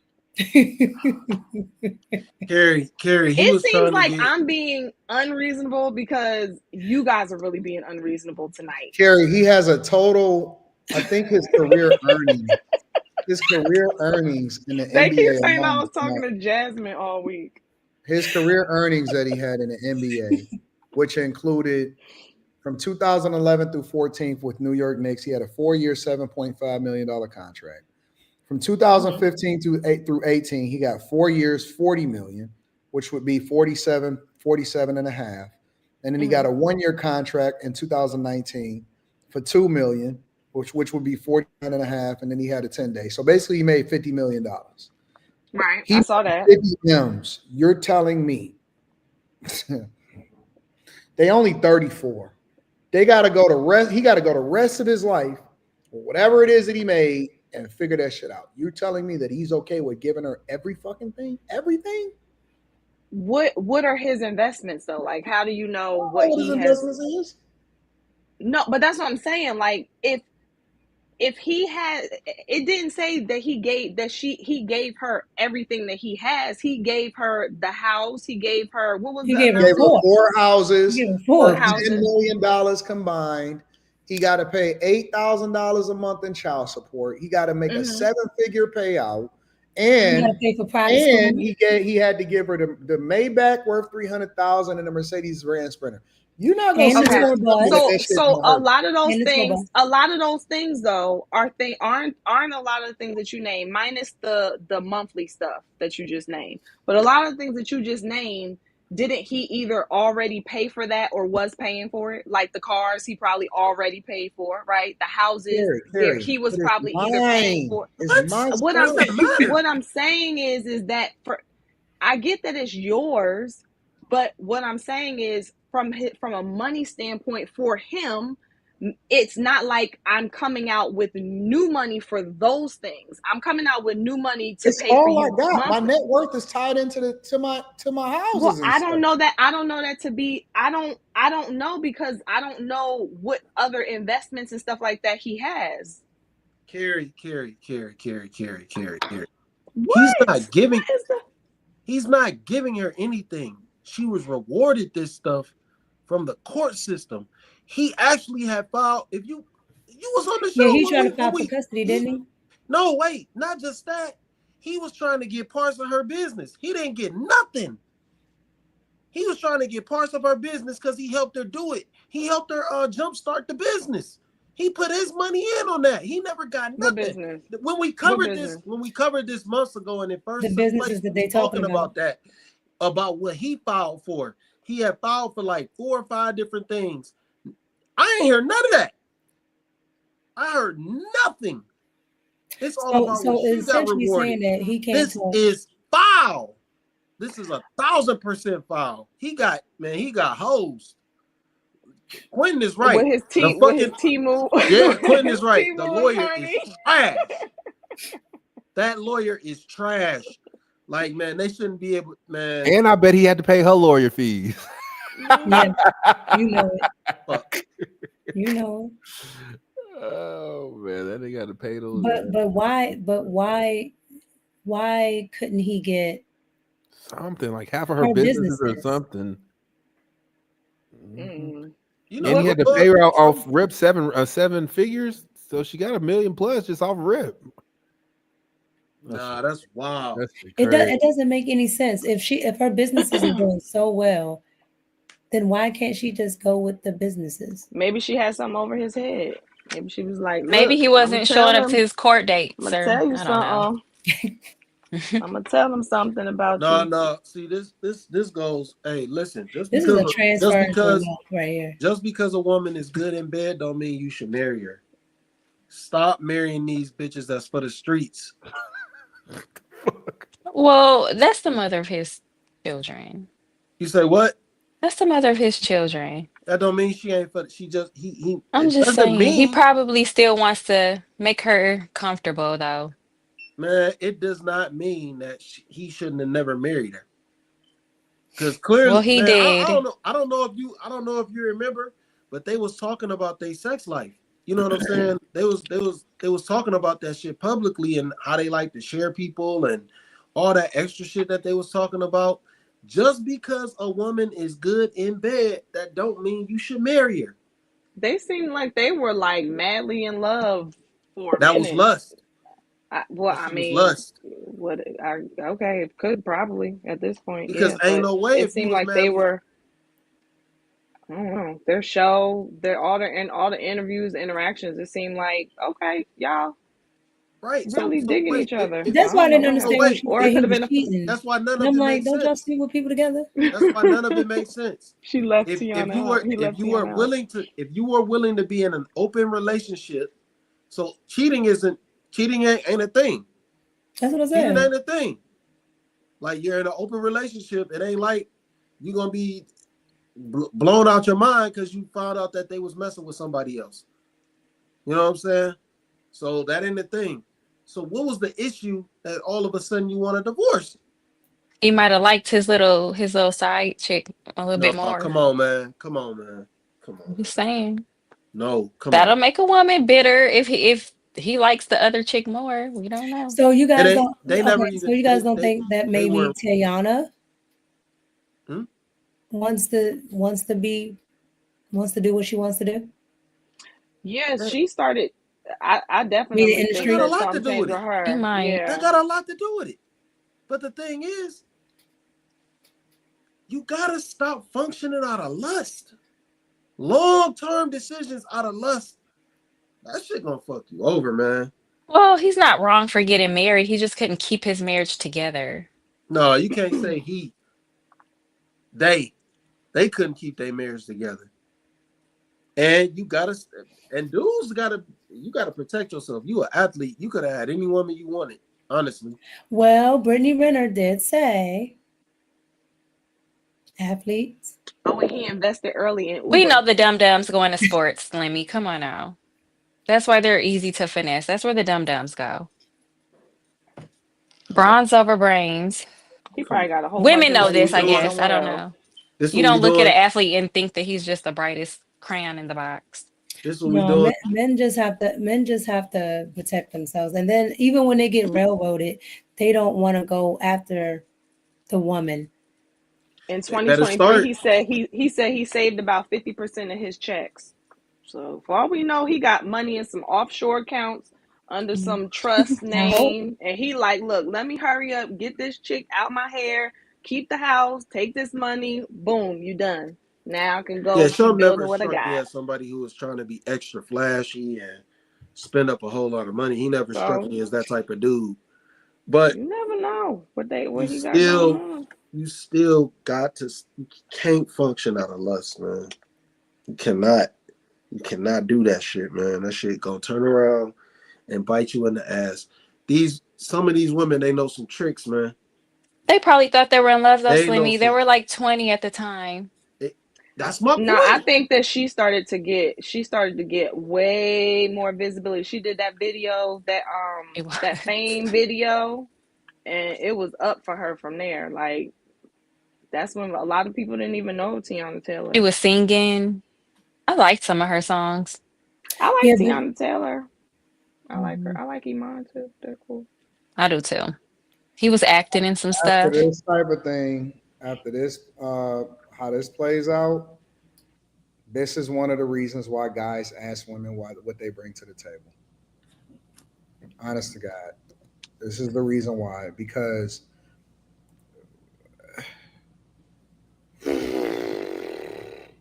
he got hoes. He got hoes. He got absolutely. How do you fund a woman's business, but you don't get no parts of it, and she get everything from you? What business are you talking about? I would like to. What's the business? What's the business? I forgot whatever the auntie and Teyana thing. I don't know, man. I don't know. It's probably not worth him caring that much about those, Slimmy. Like, that's what I'm saying. He filed for it, Carrie. Maybe they aren't making that much money though. I believe that guys to be spiteful, like not spiteful, but like I helped you. But that's why I say men get railroaded, because they don't. They always try to be diplomatic, and then the woman goes and say, "Okay, well, I'm gonna get it." Guys are in love, women are in business. Guys are in love and women are in business. That's what I come to the conclusion of. The business of hypergamy. Yep. Women are in business. They don't fuck around. They make sure that they pick the right guy that ultimately, if anything goes wrong, they're going to benefit from it. Guys love too hard. I think that they don't. Let me tell you another issue amongst guys is that they don't date in a bracket. They don't date in a bracket. They date women, or let me revise it. They marry women based off of how they feel about them instead of focusing on the business of marriage. I think that is one of the biggest problems that I see with guys. So you don't think he should have ever got with Teyana? No, prenup. Fuck no. Hell no. Because what? Because of what just happened to him in court. I know, but he didn't know that would happen when he married her. So, like, what were the right? Because he wasn't looking at things from a business perspective. He was looking at it from a love perspective. But that's what I'm saying. Like, what would y'all say those signs were then, or do we not know enough? He should have never been in a relation. He should have never married, had children with, or been in a relationship with a woman that didn't have just as much to lose as he did. Facts. And just as much to lose would mean the same level of wealth? Yes. Okay. I don't think, listen, this is what I believe.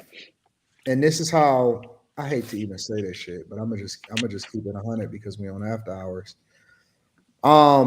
Guys, when you fuck around with a woman, let's just say hypothetically that you're just messing around with a woman in general, right? Like,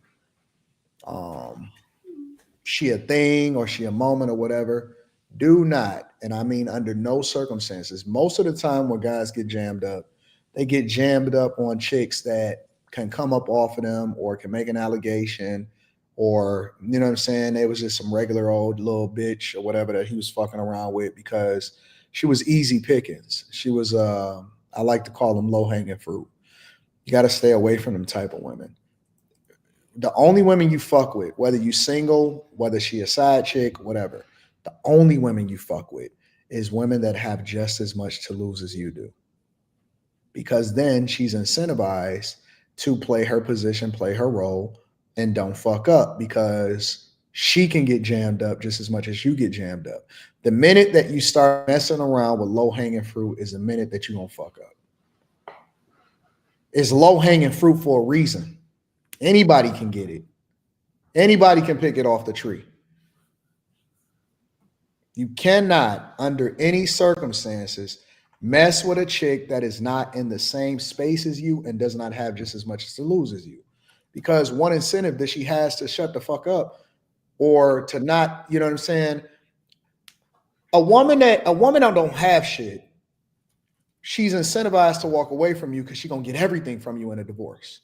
A woman that has things to protect just as much as you do is incentivized to make it work because she got just as much to lose as you. She don't want to go through a protracted battle. She don't want to lose her shit. She don't want to do none of that. So the love part comes after you look at it from the business part, because then y'all can focus on the love part because you know that she's not trying to take advantage of you.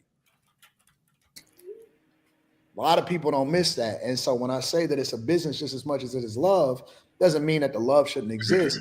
It just means that you're in business with the wrong person. So you may love her. She may be a good fuck. She may have the best head in the world. She may be a phenomenal woman. She may look good as hell. But nigga, you gonna pay for that shit. And it ain't worth it. It ain't never worth it. It ain't never been worth it to give millions of dollars up to a chick that just because she make you feel good for the moment. So you got to put your business hat on, and once you get the business sorted, then we can have fun. But the minute that you start looking at it from a how you feel, feelings ain't never got you nothing but hurt. Take care of the business, and then you can have fun. Don't let that if they're both poor in the beginning. If they're both poor, it doesn't mean that he's going to be poor for the rest of his life, though. Right. That's why I'm asking. They're on the same level there. Ain't no same level. It's still not the same level. Because even in that space, I think that men need to date men need to pick women based off of where they're going, not where they at. So even if he don't have nothing at the moment, she may not be the person for you, but you may be with her because of your circumstance. You may be with her because that's where she at the moment. You may be with her because you're looking at her and you saying that we in the same space together. We not in the same space.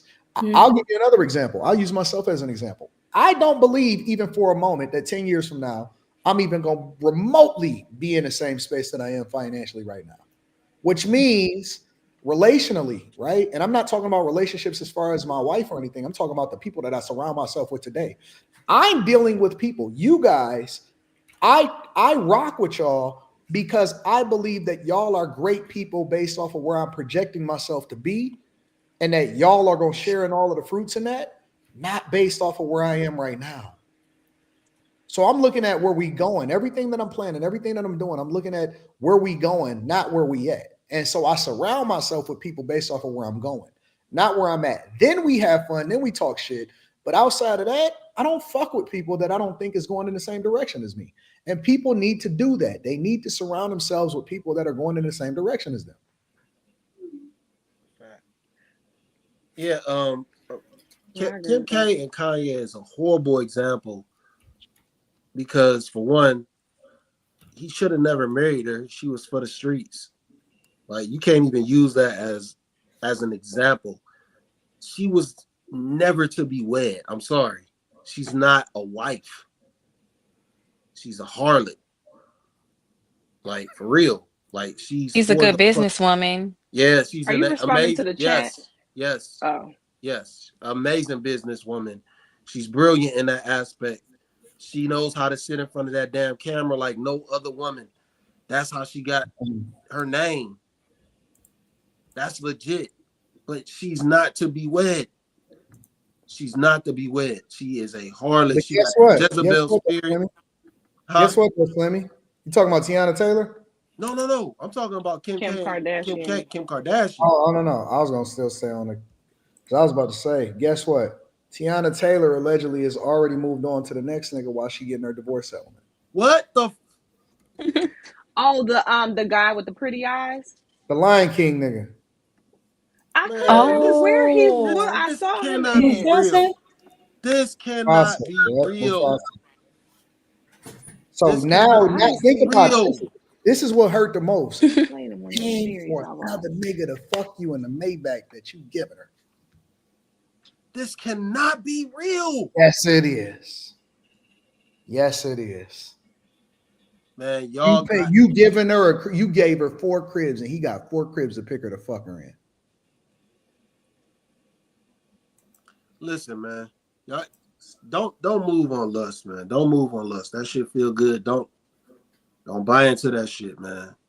Don't buy into that shit, man. Motherfuckers say what y'all want. Oh, you ain't married. See? Look at the fuck happens when you get married based on lust. Then we gonna get ranting. You can't take on another person's issues and make them your own, though. No, I ain't making. That's his situation, and he probably was not moving smart the entire time. Listen, I'm not. Y'all can't do that. I'm not marrying no woman like Teyana Taylor. She talk crazy. She talk crazy. For one, she talk too crazy. Never. Slimmy ain't getting married anyway. Slimmy is Never. She would never. She could. I'm gonna be honest with you. She couldn't be in my presence around my family with that type of mouth. I'm not talking like that around my mom. Look at Slimmy. Slimmy is what? Mad. Man, get that The bitch up. minute I added that in there, Slimmy went nuclear. No, that nigga Shump was slipping, man. I know that shit was good, but he was slipping. He was slipping, man. It ain't no way. It ain't no way. She already on to the next penis. What? She like you said they were in an open relationship, Slimmy. Why are you shocked? No, they were in an open relationship. She already has some options in rotation. No, not like that. Not like that. You're not supposed to be in a relationship right after we in the midst of a divorce. And it's high profile. Like she's this. Yeah. I feel bad for him, but I don't know the whole details about their divorce and what led to her getting so much. So man, stop marrying. Maybe he just had a Temu lawyer. Stop marrying these chicks. Stop marrying these chicks. That's for the streets, man. Seriously, that shit is crazy, man. Well, let me read some of the super chats. I got another question. Rocky next. He next. A$AP Rocky won. He won. He next though. No, Travis Hunter's next. A$AP Rocky ain't remotely What you mean A$AP Rocky next? What's wrong with him? A$AP Rocky needs to hold on because he married up. A$AP Rocky and Rihanna, they fine. It don't even matter. He married up. She don't. That is true though. That is Rihanna. True. She's gonna lose. Wait a minute. When did they get married? But think about that though. Yeah, are they married? When did they get married? No. Think about it though. No, they're not married. No, but that's my point though. She's smart. Because Rihanna probably like, we just fine. Women are in business, men are in love. She is not marrying that nigga. Think about what you want. Oh yeah, But it will not be on paper. Think about that. Now men would be forced because they would say, "Why you ain't marrying her?" Nobody is pressuring Rihanna to marry A$AP Rocky. Nobody. Jay-Z probably told her, like, look. Nobody. Jay-Z no way. Nobody is pressuring Rihanna to marry A$AP come to the brunch. Nobody. Oh, speaking of, because the women know, they know what they do, and they know what, if she marry him, what he will do. And she Britney know Spears. all of what she built. Like, And you see, them billions is gone. You know what? Y'all better listen. Y'all better listen to me. Anton, you said you listened to that Tory album. Did you hear what he was saying about that? I didn't get through the whole thing yet. Oh, okay. Never mind. I'll let you get there. He's rapping his ass off though. Yeah, he said he was singing and everything. He said some crazy stuff, some damning stuff. When you get to lawyer fees. Yeah, I get to it. I'm gonna get to it. All right, talking about R. Kelly? Nah, Tory Lanez. Oh, I didn't hear that one. Shaking my effing head, getting married to handsome Squidward without a prenup is filthy work. Iman should be ashamed of himself. I think that I personally think that Teyana Taylor is sexy as hell, but that's just me. Yeah, who's Squidward? I guess he said Teyana Taylor don't look good. Nah, I like her. I think she's not bad looking at all, and that's the problem. I got a preference for something like that, so I just like the attitude. That should turn you off, but should have hired Carrie. He ain't get ish. Facts. What's the worst deal? Marriage or being a stepdad? Stepdad all day long. Stepdad. Because you can wind up adopting the kids and paying child support for a kid that ain't even yours. Ooh-wee. Ooh-wee. Shout out to the stepdads that's adopting kids. Lucid Experience says Journey Smoulet's husband is divorcing her. Seeing what Teyana Taylor is getting, I hope he gets her for every stinking cent. Since they don't want to change the laws and everything. I didn't either. When you're married with no prenup, half of your stuff belongs to your spouse. He got screwed. Looks like she got 70%. He must have had that attorney from my cousin Vinny. It's exactly what Steven Jackson avoided. Carrie is cooking tonight. Damn. Remember that in life, women are in business. Facts. Devil's advocate, Carrie is the truth. Facts. Face facts. Women plan divorces before the wedding. Remember the episode of their show when the daughter told him, "Don't make my mama put you out of the house. Do not get married." Whoa. Uncut Underground says, whatever happens after you trust a woman is your fault. She took the table and all of the chairs when she left. Fuck out of here. Billy Goat Gruff says, dudes think with their nuts too much. I want a bad B too. But if I'm a multimillionaire athlete, I'm going to get a bad doctor. I got the bread. She got my health.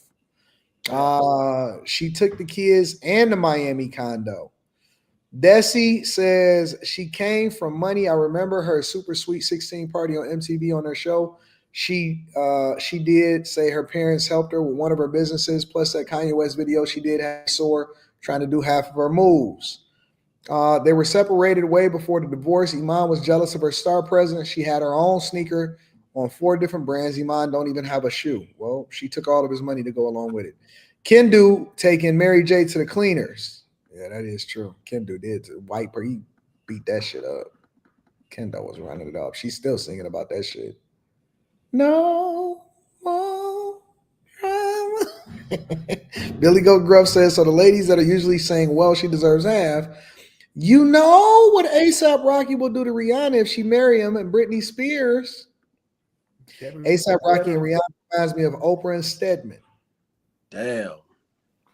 To the chat. All right, let me just present this really quickly. I'm gonna go over this one. I don't think we're gonna spend no more than 10 minutes on this one.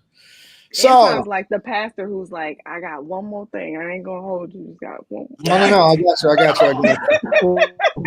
got you. I'm cool. I'm good. I got 2, but I'm gonna just see how this one go, and then we'll figure it out if we're gonna rock out with both of them. But I only want to spend 10 minutes on this one. So Le'Veon Bell, a lot of y'all may not be familiar with Le'Veon Bell, but Le'Veon Bell is a former football player, and he's recently had. Yeah, he played for a few different teams, the Jets, the Steelers, and all of that. He's recently had a default judgment levied against him from a civil rape suit, right? And so let me just read a couple of the details. In most cases, ignoring the problem won't make it go away. When served with a summons and a complaint in a civil suit, ignoring the problem will only make it a lot worse.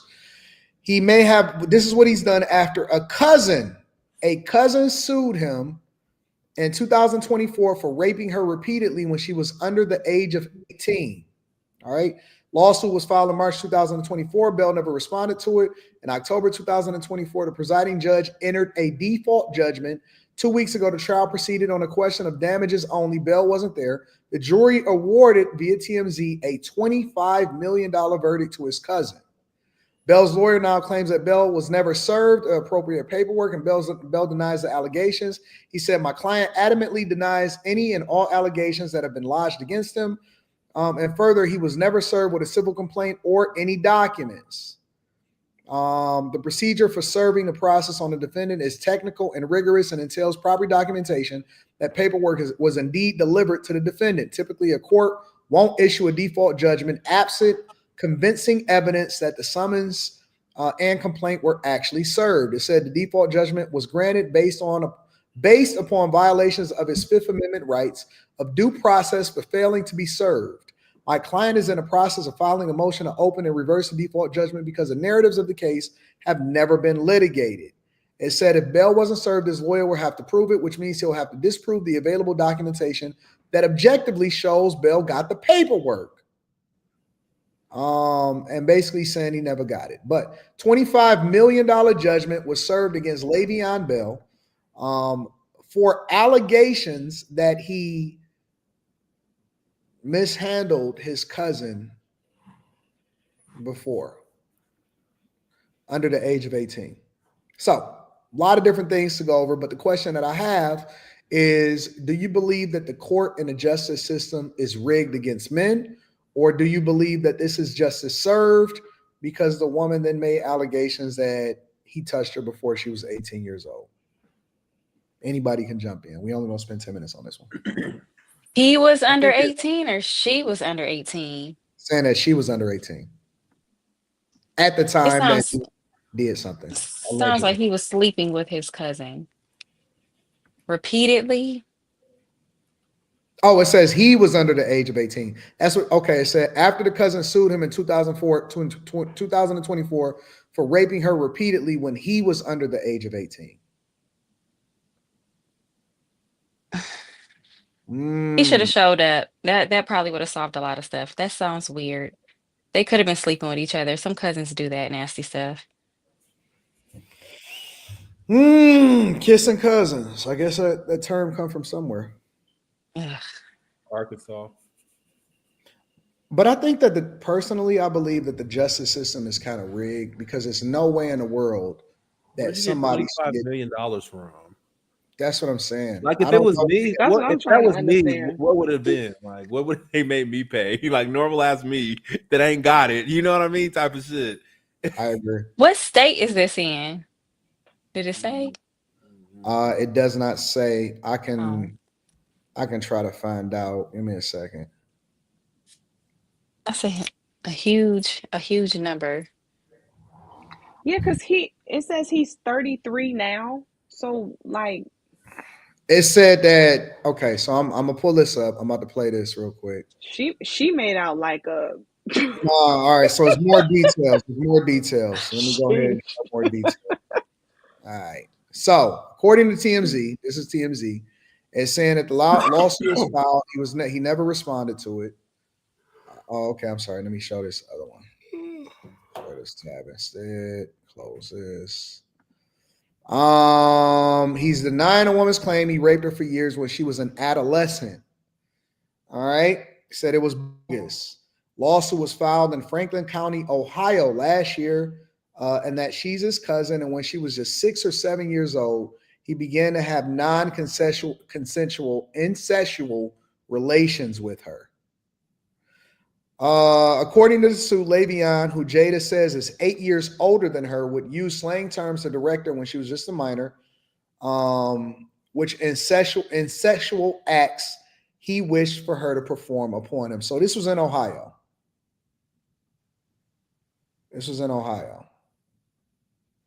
And she was awarded $25 million.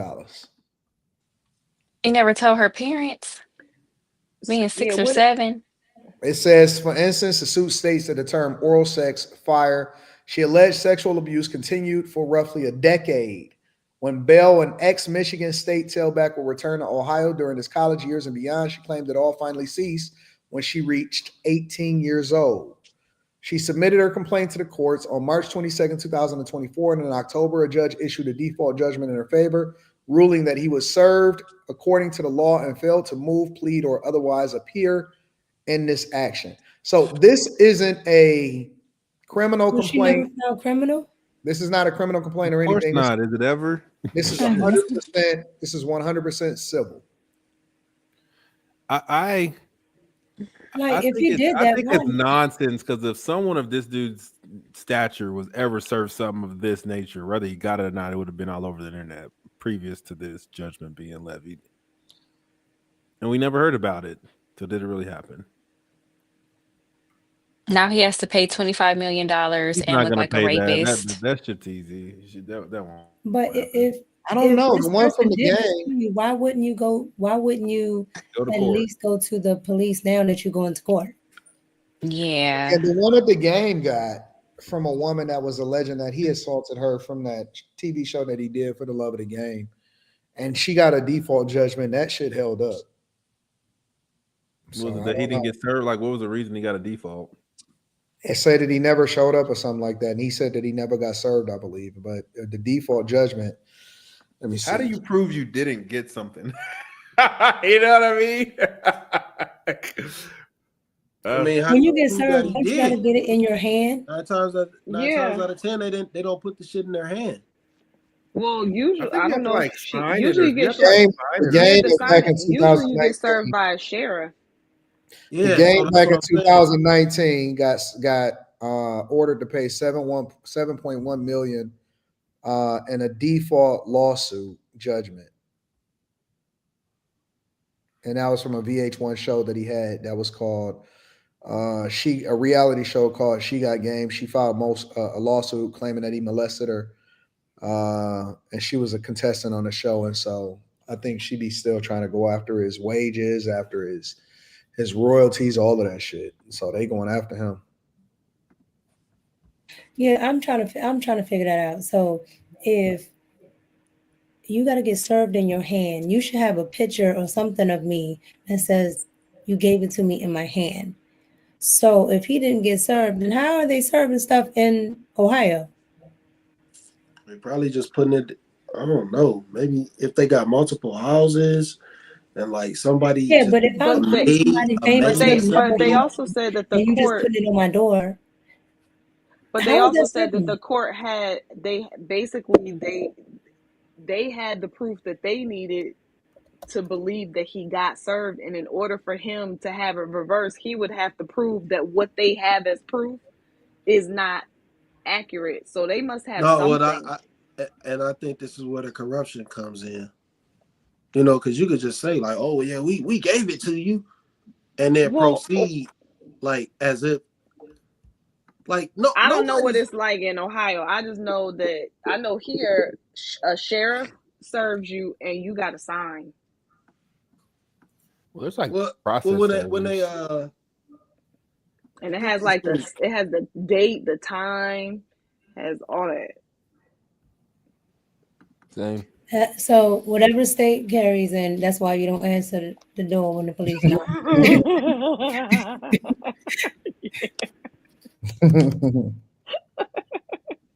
I think they just send you jury duty in the mail though. Jury duty just come in the mail though, right? That's not like a summons. Yeah, that's just in the mail. Yeah, okay, so no, that ain't the same. You're not registered to vote for me. It even said that there was a whole jury that found, like, how did all this happen? Yeah, like without this dude. Know about it. 25 million is a lot of money, and he only made 33. And that don't even have nothing to do with agent fees, taxes, and all of that stuff. So that's a lot of money, man. Damn. So I don't know. So this doesn't even know. We don't even. Go ahead. Oh, I said I don't know if it happened or not, but it's a lot of money. Yeah, bro getting hit up bad. A lot of people though get caught up in default judgments. My friend used to do property management, and people would never show up to court, and she would just get the judgments. Like it would just default because people wouldn't show up. And sometimes the property management would be correct, sometimes they would be incorrect. But because you never show up, they just award it. Yeah. And now you got to fight to reverse it. So now you spend more money and more time. That's why I asked though, is the legal system set up the wrong way? Because it's just like a sham, bro. You shouldn't be able to do that, bro. Yeah, that shit is corrupt as fuck, man. Now the thing we gotta figure out is like how much of that money do the courts get? You know, when I don't think they're gonna be able to get nothing because they ain't got no money like that. No, what I'm saying is sorry. What I'm saying is how much of the money do the courts get when how much percentages are they getting, you know, from these cases? You gotta think about stuff like that. Like that's why they probably just be like, "Oh yeah, you're guilty." You know, that's why they do. That's why the courts like child support. Yeah, of course, make money off of child support. They definitely make money off that. But you know, like if you just got a little traffic ticket, you still got court costs. You get court costs. The court is there. The court is there for money purposes. It's not actually there for justice purposes. Yeah, so you got to think about like a $25 million case being awarded. How much money are they getting from that shit? They gotta get some money from that. They got to. Nobody gonna see that money. She was skipping out of there. It don't matter. I mean, the number can say what the number gonna say, but it don't mean nothing because they ain't got no money to give them. So she gonna be able to garnish. She gonna be over there like Cardi B doing Tasha Gay. But garnish what? He ain't got nothing going on. So this says his Uniontown, Fayette County-based lawyer Thomas Schaefer told Pittsburgh's Action News 4 that the signature confirming the service of process of the civil complaint was not Bell's. He added the document was brought to Bell's Ohio home while Bell was living in California. What I'm suspecting was that there were workers, construction crews at this particular site. This site is owned by an LLC that Le'Veon Bell owns. And the postal worker again came up and said, "Will you accept this? Will you sign on behalf of Le'Veon Bell?" Schaefer said. He denies any and all allegations. I mean, there's no criminal case ever filed. She's never going to see what or any authorities, whatsoever to report anything. I don't know. Well, that is what it is. We don't have to spend too much more time on it. That's sufficient. Can you cover the Thomas Massey situation? I don't know what the Tommy y'all know what Thomas Massey situation is? Gangu says these days you can serve people through social media. I did it in 2019 in New York. Wow. Damn. Hayes says in Indiana, whatever the last address they have on file, no matter if you live there or not, technically you have been served. That's wild. Custom says I got served via certified mail for a civil suit, and it was left in my mailbox, and Mark's signed for it. USPS lazy liar, so he might be truthful. Yeah, That's crazy. yeah, if you don't have to sign for it, then that's a whole nother, like, that's crazy. Le'Veon Bell was a running back. Let me do this last one, and then we can go. We can spend 10 minutes on this. So this is Anthony Mackie. He talked about a lot of the different things on the Pivot podcast, including being picked for certain roles and that you are selected. It's not necessarily how good you are. And another thing that he was talking about is masculinity in America. Check it out. It's that thing of, you know, in the past 20 years, we've been living through the death of the American male. They have literally killed masculinity in our homes and our communities for one reason or another. But I raised my boys to be young men. And however you feel about that, you feel about that. Right. But my boys will always be respectful. They will always say, yes, sir, yes, ma'am. No, sir, no, ma'am. They will always say thank you. They will always open a door for a lady. They will always make sure that their mother is taken care and provided for. They will always be men. And that's always since they were 2 years old. Every time I left for a job, I tell my 15-year-old, you're the man of the house. You make sure these doors are locked every night. This alarm is on. You text me or you call me every night before you go to bed and you wake up. I love that. Because we're men. If I'm not there to protect, he got to be there to protect. Because you can have all the money in the world, motherfucker climb through the window, that money means nothing. Right. You can have all the celebrity in the world, motherfucker jump through the door, that celebrity means nothing. Yeah. So you got to have a little guard in there, you know? And so for me, it's always that idea of American masculinity is very different. You feel it when you go to Europe. Like you see these, and you're like, could bust your ass, boy. You know what I mean? You know what I'm saying? You go to Europe, tight ass pants. Yeah, tight ass pants. Motherfucker, good, boy. You better lotion your ankle. Like you feel it when you go to Europe. Even when you like, I was just in Kenya and I was walking around. I'm like, yeah. Dude was like, you ain't from here. Like, nah. Like, yeah, I could tell. I know you can. I could tell I ain't from here. You know what I mean? It's just that American male masculinity is something I think is very important for boys. Because now our little boys are afraid to fail, so they don't try. Do you guys think that there is an assault on American male masculinity in 2025 and beyond, or over the past 20 years? Facts. He should not be speaking on that, though. He was on I TV knew you kissing was a gonna say grown that. man. Oh my gosh, this made me so mad. I'm sorry, this triggered me. He can't speak on this. He played a whole gay role, kissing another grown black man on the lips. They were having an affair behind their wives' backs. I'm Molly. sorry, that's it. You are 100%. Damn, Molly, you took my talking point.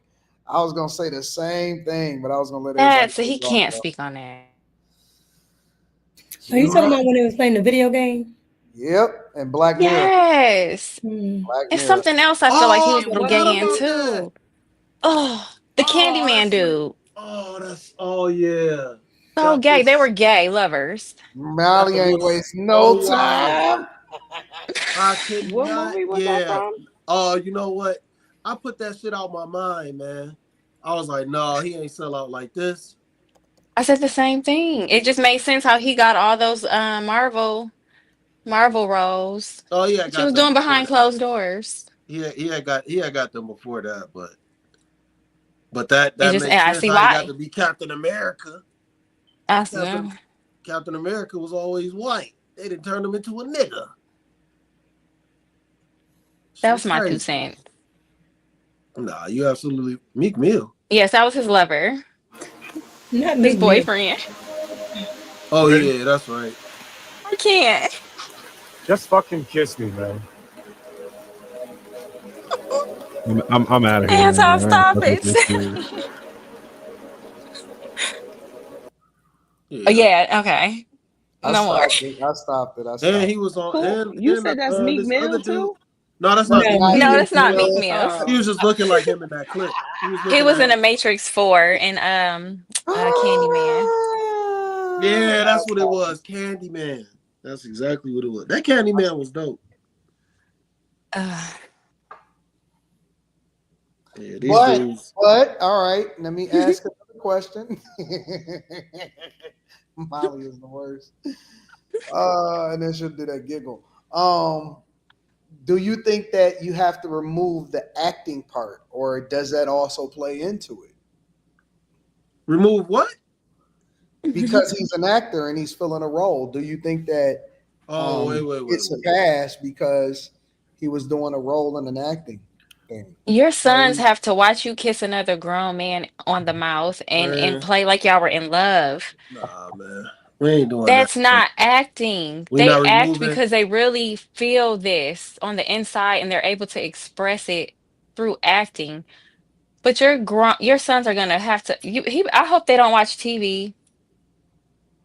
They're gonna have to see their father talk about masculinity and at the same time essentially play the role of a woman with another man.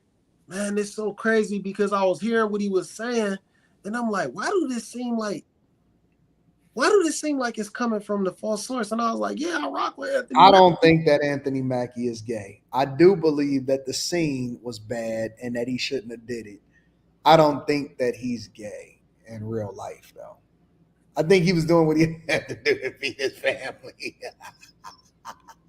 Why you laughing like that, ass? My man sucking some penis to feed us is gay. What? He gave him oral? No, I'm just saying. I'm being a little bit dramatic. But you're still putting your mouth on another man to feed us. I can't marry somebody who I don't want anybody who's willing to do anything for some money. I don't need it that bad. I can find a straight man that can pay some bills. But it was just a kiss, though, mommy. Carrie, if a guy kisses another guy in a movie, is Carrie there? There she is. If a guy kisses another guy in a movie scene and it's just an acting scene, is he gay or is he just acting?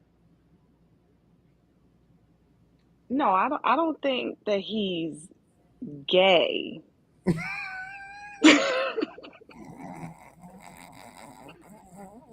Where Edna? Go ahead, Edna. This the problem with the black community, man. We got to start calling stuff gay again. It's okay. We got to get Carrie sized up. This whole episode is crazy. This is a triple X cake. This is why these black boys is confused. Somebody got to tell him it's gay. Triple X cake. and this is why. Episode. Whoever was he married then? Did he have a baby mama then? This is why he should have checked in and got her buy-in so that if it wasn't a good idea, she could have said no. Cause that would be because I just looked at the clip. Oh, Carrie was gonna go and see it on her own. You have to watch the whole episode, Carrie. It's intimate. I had to see it. Carrie. They have an intimate relationship. Carrie, no, listen. This is what happened in the episode. They was playing video games. Man, it's late night together. That's how it started. No, it was video game porn. They're on the couch together. It was video game. We can't revisit this. That's what it was. It was an advanced video game, and they was playing together. Oh my god! And that's because the video game you can have sensation, Carrie, in the video game. So you could feel sensation. Yeah, so one was a girl, one was a guy. And so they was having in the video game. No, we can't talk. Oh, have sensation. Oh, okay. I got you. Yeah. So you would put these little sensors on your head right here. And the video game would give you the sensory functions that you were. Oh, so what I saw was technically them in a video game? No. I'm trying to figure out outside the video game were they gay because they like having sex in the video game. Yeah. They were hiding from their wives. They were like, "Don't tell." Did somebody tell their wife? It was or the wife found out. So one was a male video game character, one was a female video game character, and they were having sex in the game. As the character. And then they met up in real life. No, and they were in love. That you saw. But listen. It began to play the from all sides. But it was a movie. So the question is, if he was just acting in the movie, Carrie, is he gay? he's not gay, but oh my, that's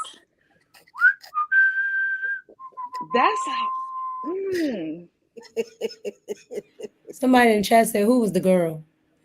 I don't remember who the girl was. That's just hard to, like, why'd you take the role? He had to feed his family, hypothetically speaking. Yeah, but he didn't.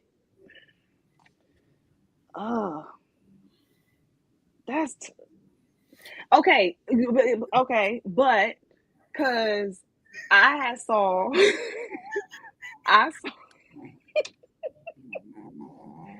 what I hate Anton. What about Will Smith I knew you was in gonna 6 say that. Degrees 6 of Degrees of Separation? Separation. I knew you was gonna say that. Yeah, that was gay as fuck.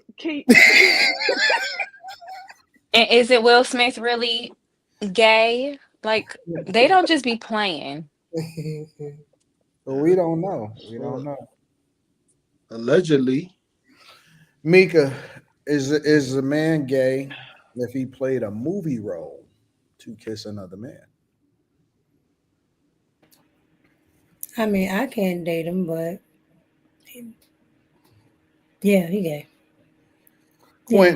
Quentin, is a man gay if he just did a movie role? It was just a quick kiss. It's only gay if you like it. See? Quentin said it's only gay if you like it. Why are you I gay? say it's gay because I can't unsee it. He may not think it's be just bad judgment. gay, but I can't unsee it. So it's just gay. They say gay for the pay ain't gay. That's what Michael said in the chat. Yeah, that's Pay for the pay ain't gay. That's what the men at Chippendales think too. But Whatever helps you sleep at night. I just think that it's really bad judgment. Like, it's like if you don't do this for the money. You know, like, don't do this for the money. Just have faith that another person. What if they was about to get evicted? I get it. I'll get a job. Then I'll we go to gotta work. figure something else out. No, I get it. Just like with Dawn, you know, you gotta do what you gotta do. No, y'all gotta stop this shit. I can't. No, But stop. I can't unsee it.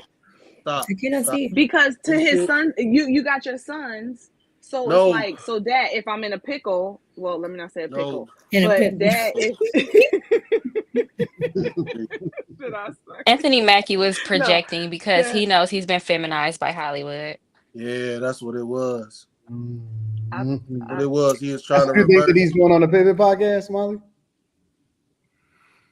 Yeah, I feel like he's projecting because he's been emasculated so much.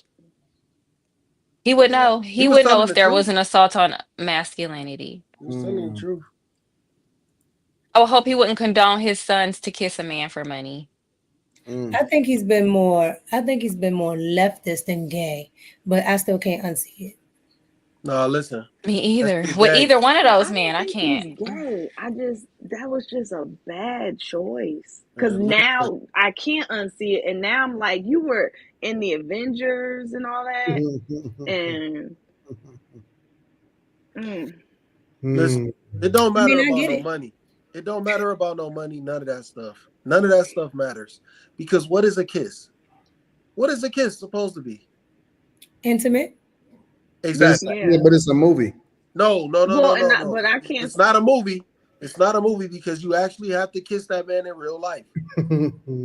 It's not a movie. You're doing that in real time, in real life. They didn't CGI that shit.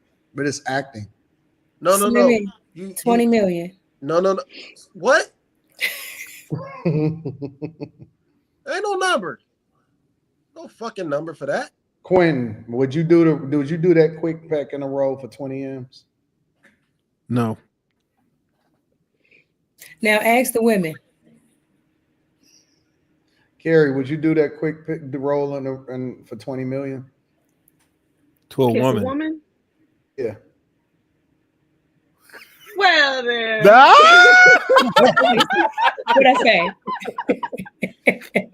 Well, see, I What I have say? to check with God if this, because he said no homosexuality, and that is Gonna be like, you know, technically hard. no.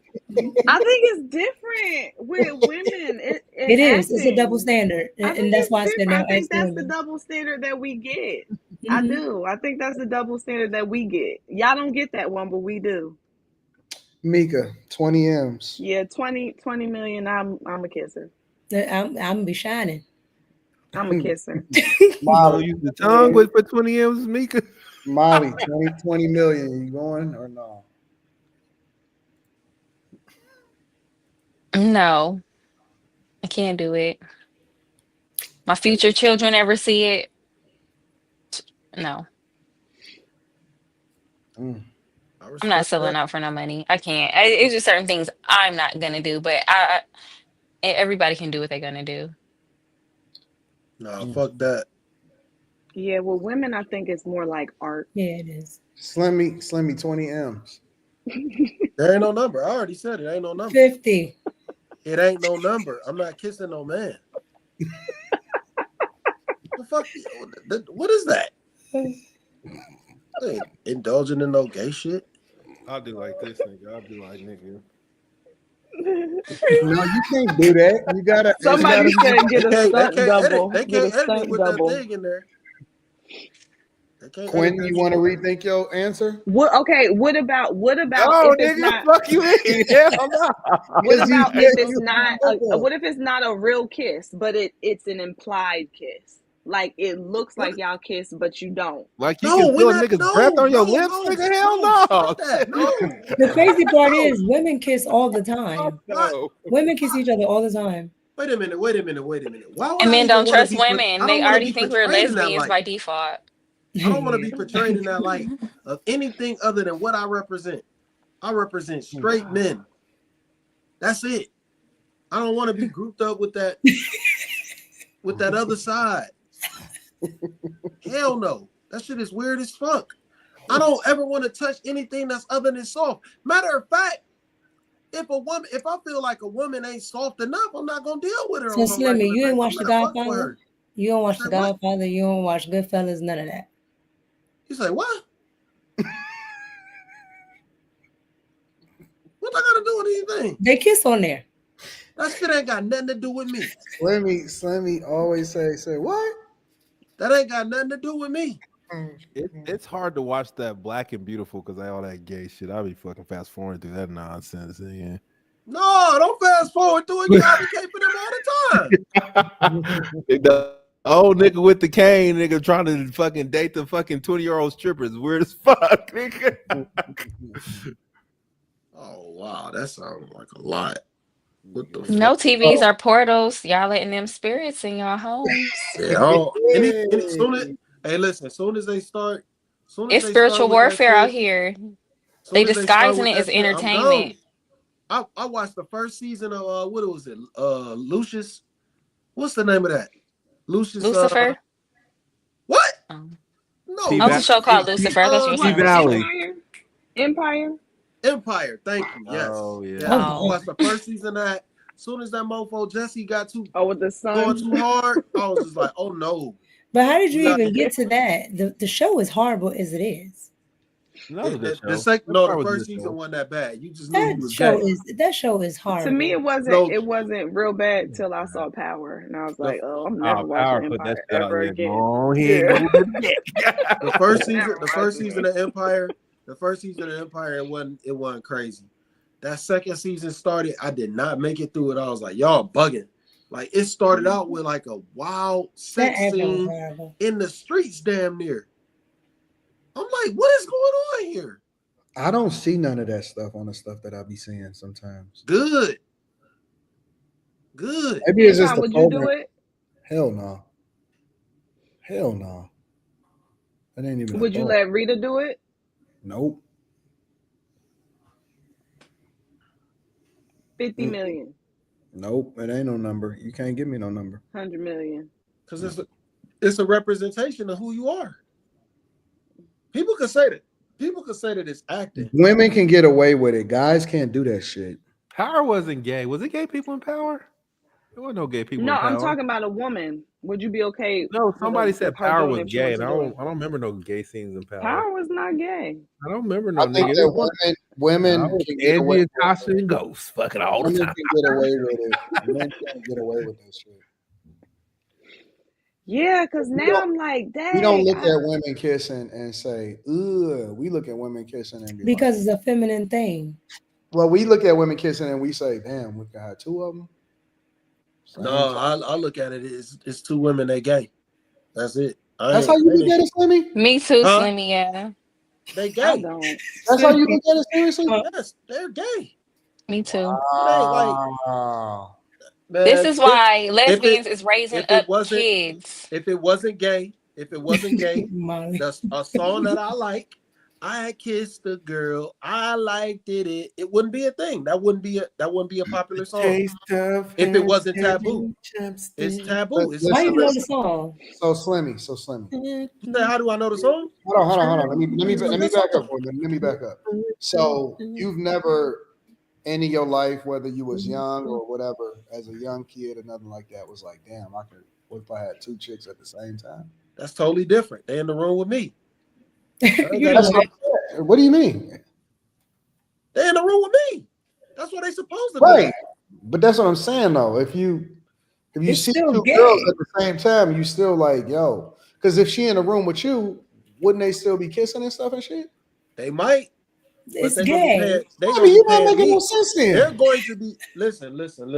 Well, you don't want to you don't want to talk to him then. They are going to And we're be talking about one kiss. indulging.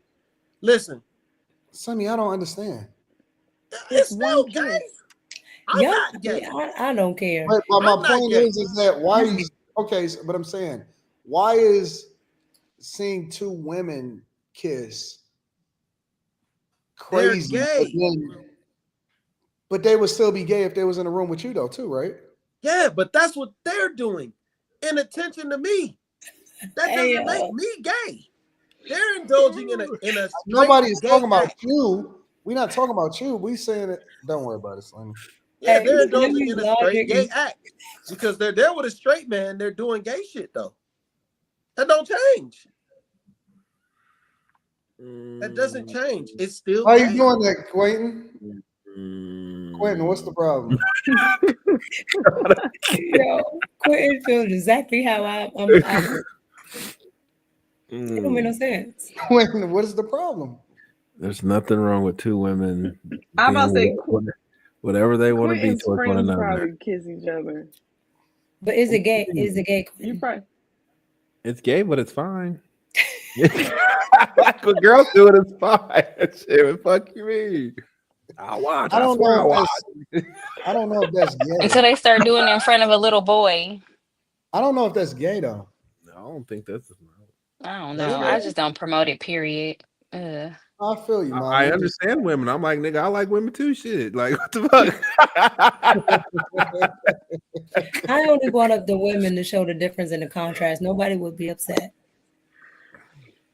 Oh right? my God. If Anthony Mackie was any other woman, I don't know, whatever the women celebrities are that act, nobody would blink twice. So that's the difference. You can't unsee it. They just make us think it's normal because everybody watches porn. Either way. Everybody watches porn. Everybody means you included, ma'am. No. Why does this do that? Well, that's not everybody. Everybody but me. Well, the majority of people do. Well, like we can't watch porn in Oklahoma. It's, you can't do that here. So you, I don't know.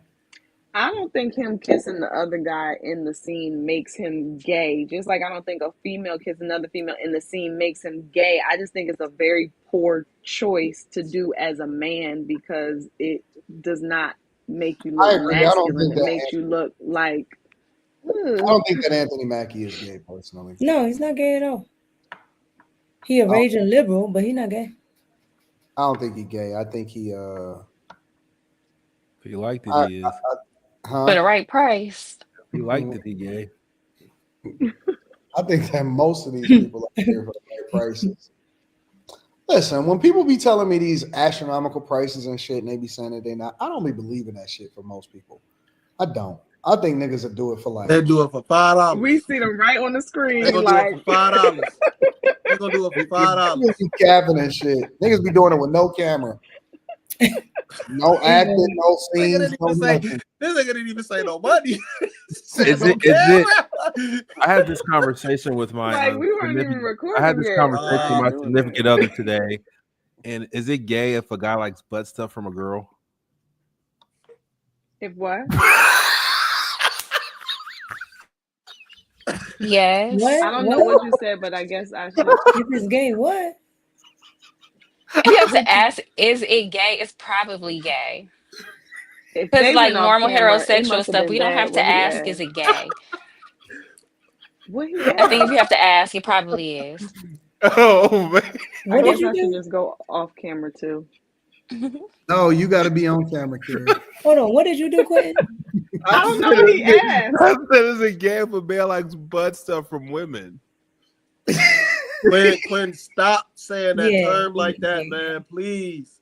Stop saying butt stuff, man. This is crazy, bro. I agree. It is. This is gay as fuck. Mm-hmm. But that's funny. Y'all come back, nigga. Listen, I think y'all should be able to do whatever y'all want to do in y'all bedroom. I don't really care. Oh man, that's funny. But that ain't. I can't, bro. Oh, like you don't that want to term. talk about I don't butt understand. stuff, I don't Anton? understand it. I don't understand it. Like I don't know how it would get to the point to where it would get that place. You say what? I don't understand how they get to the point to where they be like, you know what, I want to try ass stuff. Yeah, that's like, weird. I don't understand that. Like, how does that happen? This is why I don't believe y'all when y'all say like most men are gay. Because like growing up, like anytime someone got near, like nigga, you clinch up like this, nigga, like you can't get there. You're like shit. It's like a natural reaction. You're like nigga, like even girls can't grab my ass and I'll fucking clinch up, nigga. Don't grab my ass, nigga. No. Well, isn't like 60% of the population now LGBTQIA plus LMNOP? That's because they adding everybody, Molly. They add non-binary. They add furries. Well, it's still growing. So I mean, we can't say a lot of people ain't gay. Some of them people are not gay. Some of them people are not lesbian. Like I saw a lady today on YouTube. She said she's a gay male, but she presents feminine. What? Shit, exactly. I'm going to bed. Fuck this shit. Like, what does that even fucking mean? Shit. Yeah, that's outrageous. Come on. So the guy said, the guy interviewing her said, "What do you be?" Nigga, fucking but fish. that's what I'm saying. So they're adding people, Molly. No, they adding people. And she said, she likes men. So she calls herself a gay male presenting femme. Ma'am, you just a regular woman who like men. Listen, there's no way they could get all that. There's no way they could get all that stuff done. Have all these communities, have all these whatever they got going on, all these hubs, like all over the world, And waving then I these seen flags. a transgender couple.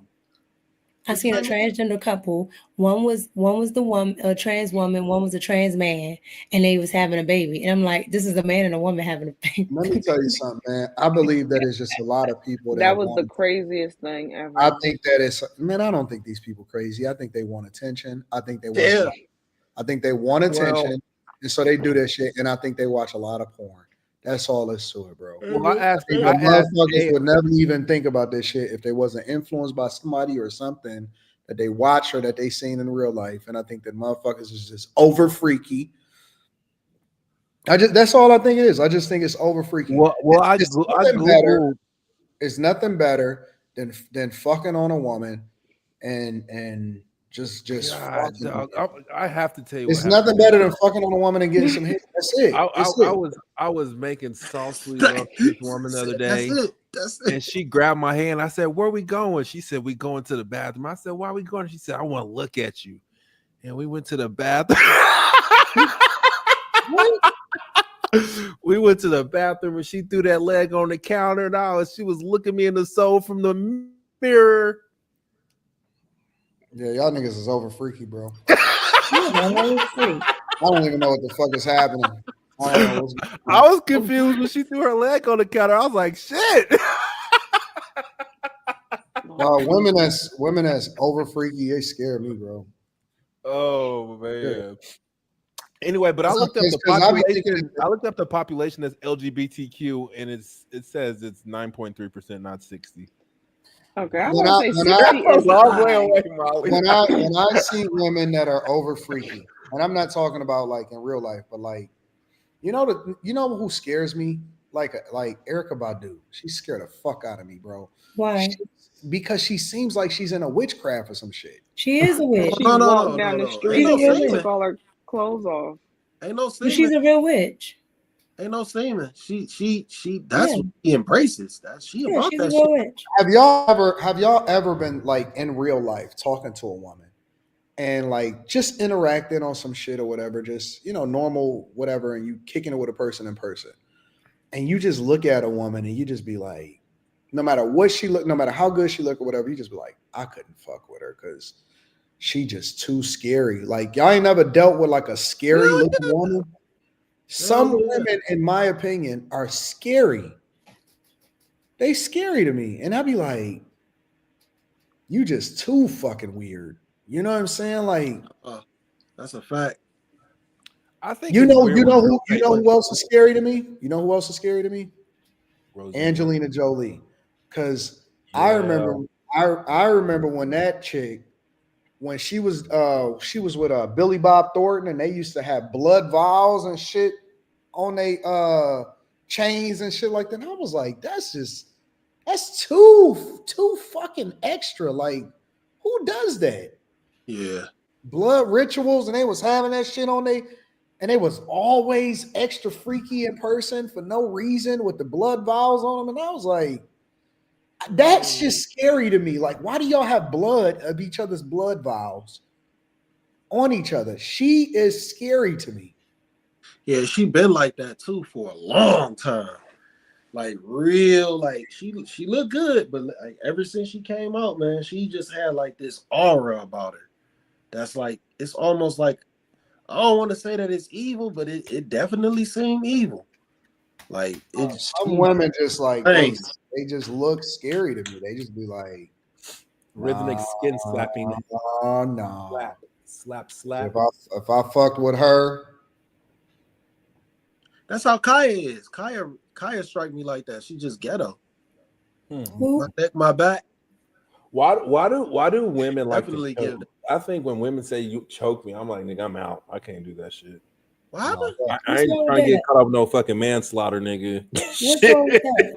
So you said ain't nothing wrong with getting a little handsy. What? I don't understand. What's on the choke? Oh, you gotta do choke stroke. I'm out. I'm nope. You say that shit. You ain't never grabbed a chick by the neck and use that as leverage? You ain't never neck leveraged her? What about like butt stuff? You ain't never put your hands around her neck? You get up underneath that. You get up underneath that jaw. God, that motherfucker. Hell yeah. Dog, you got to try that shit, Quentin. Seriously, bro. Yeah. Wing it, bro. What right here. Right here. Nigga, I'm sweet, nigga. I don't give a fuck. Here. No, fuck that sweet shit. Fuck that sweet shit. You better turn this inside. Grip right here. Yeah, nigga. Grip right here. And guide that motherfucking head. Yeah, you got to be in a moment, bro. Like, you got to look. You got to, like. Oh, my God. I don't. When I get head, I don't touch chicks. I put my hand on behind my pillow. And just do like no. You missing out. You missing out. Bro, what are you doing? I might like feel a titty or something, but I won't be touching no head or nothing. Hey, you got two hands. Why y'all be fucking with niggas' hands and shit? That's fucking. I feel like that's like fucking rude or something, nigga. Oh man. Like what? That's rude as fuck. They love that shit. What are you talking about? I don't see no girl smiling about it. Like they're like, these niggas don't know shit. Fucking get your hand off my head, nigga. That's what they ain't saying nothing because it's a reason why they ain't saying nothing. They just looking at you. They not looking at us. No, they ain't, nigga. I ain't looking at Slimmy's Listen, when women get extra quiet, nigga, it's because they don't want to seem extra freaky. Man, they mighty reserved. They starting not to even look in the camera no more. When women get listen, bro. I see Carrie looking down. She was just like, "Fuck this." Ain't nobody. When women get extra quiet, they don't want to seem extra freaky. Yeah, they looking at you funny. They're not looking at us. When they want to hide something, they not saying a fucking thing. Oh, that's their business, and that touche. That is their business. You the weird one, not us. You mean like this, nigga? Just be chilling.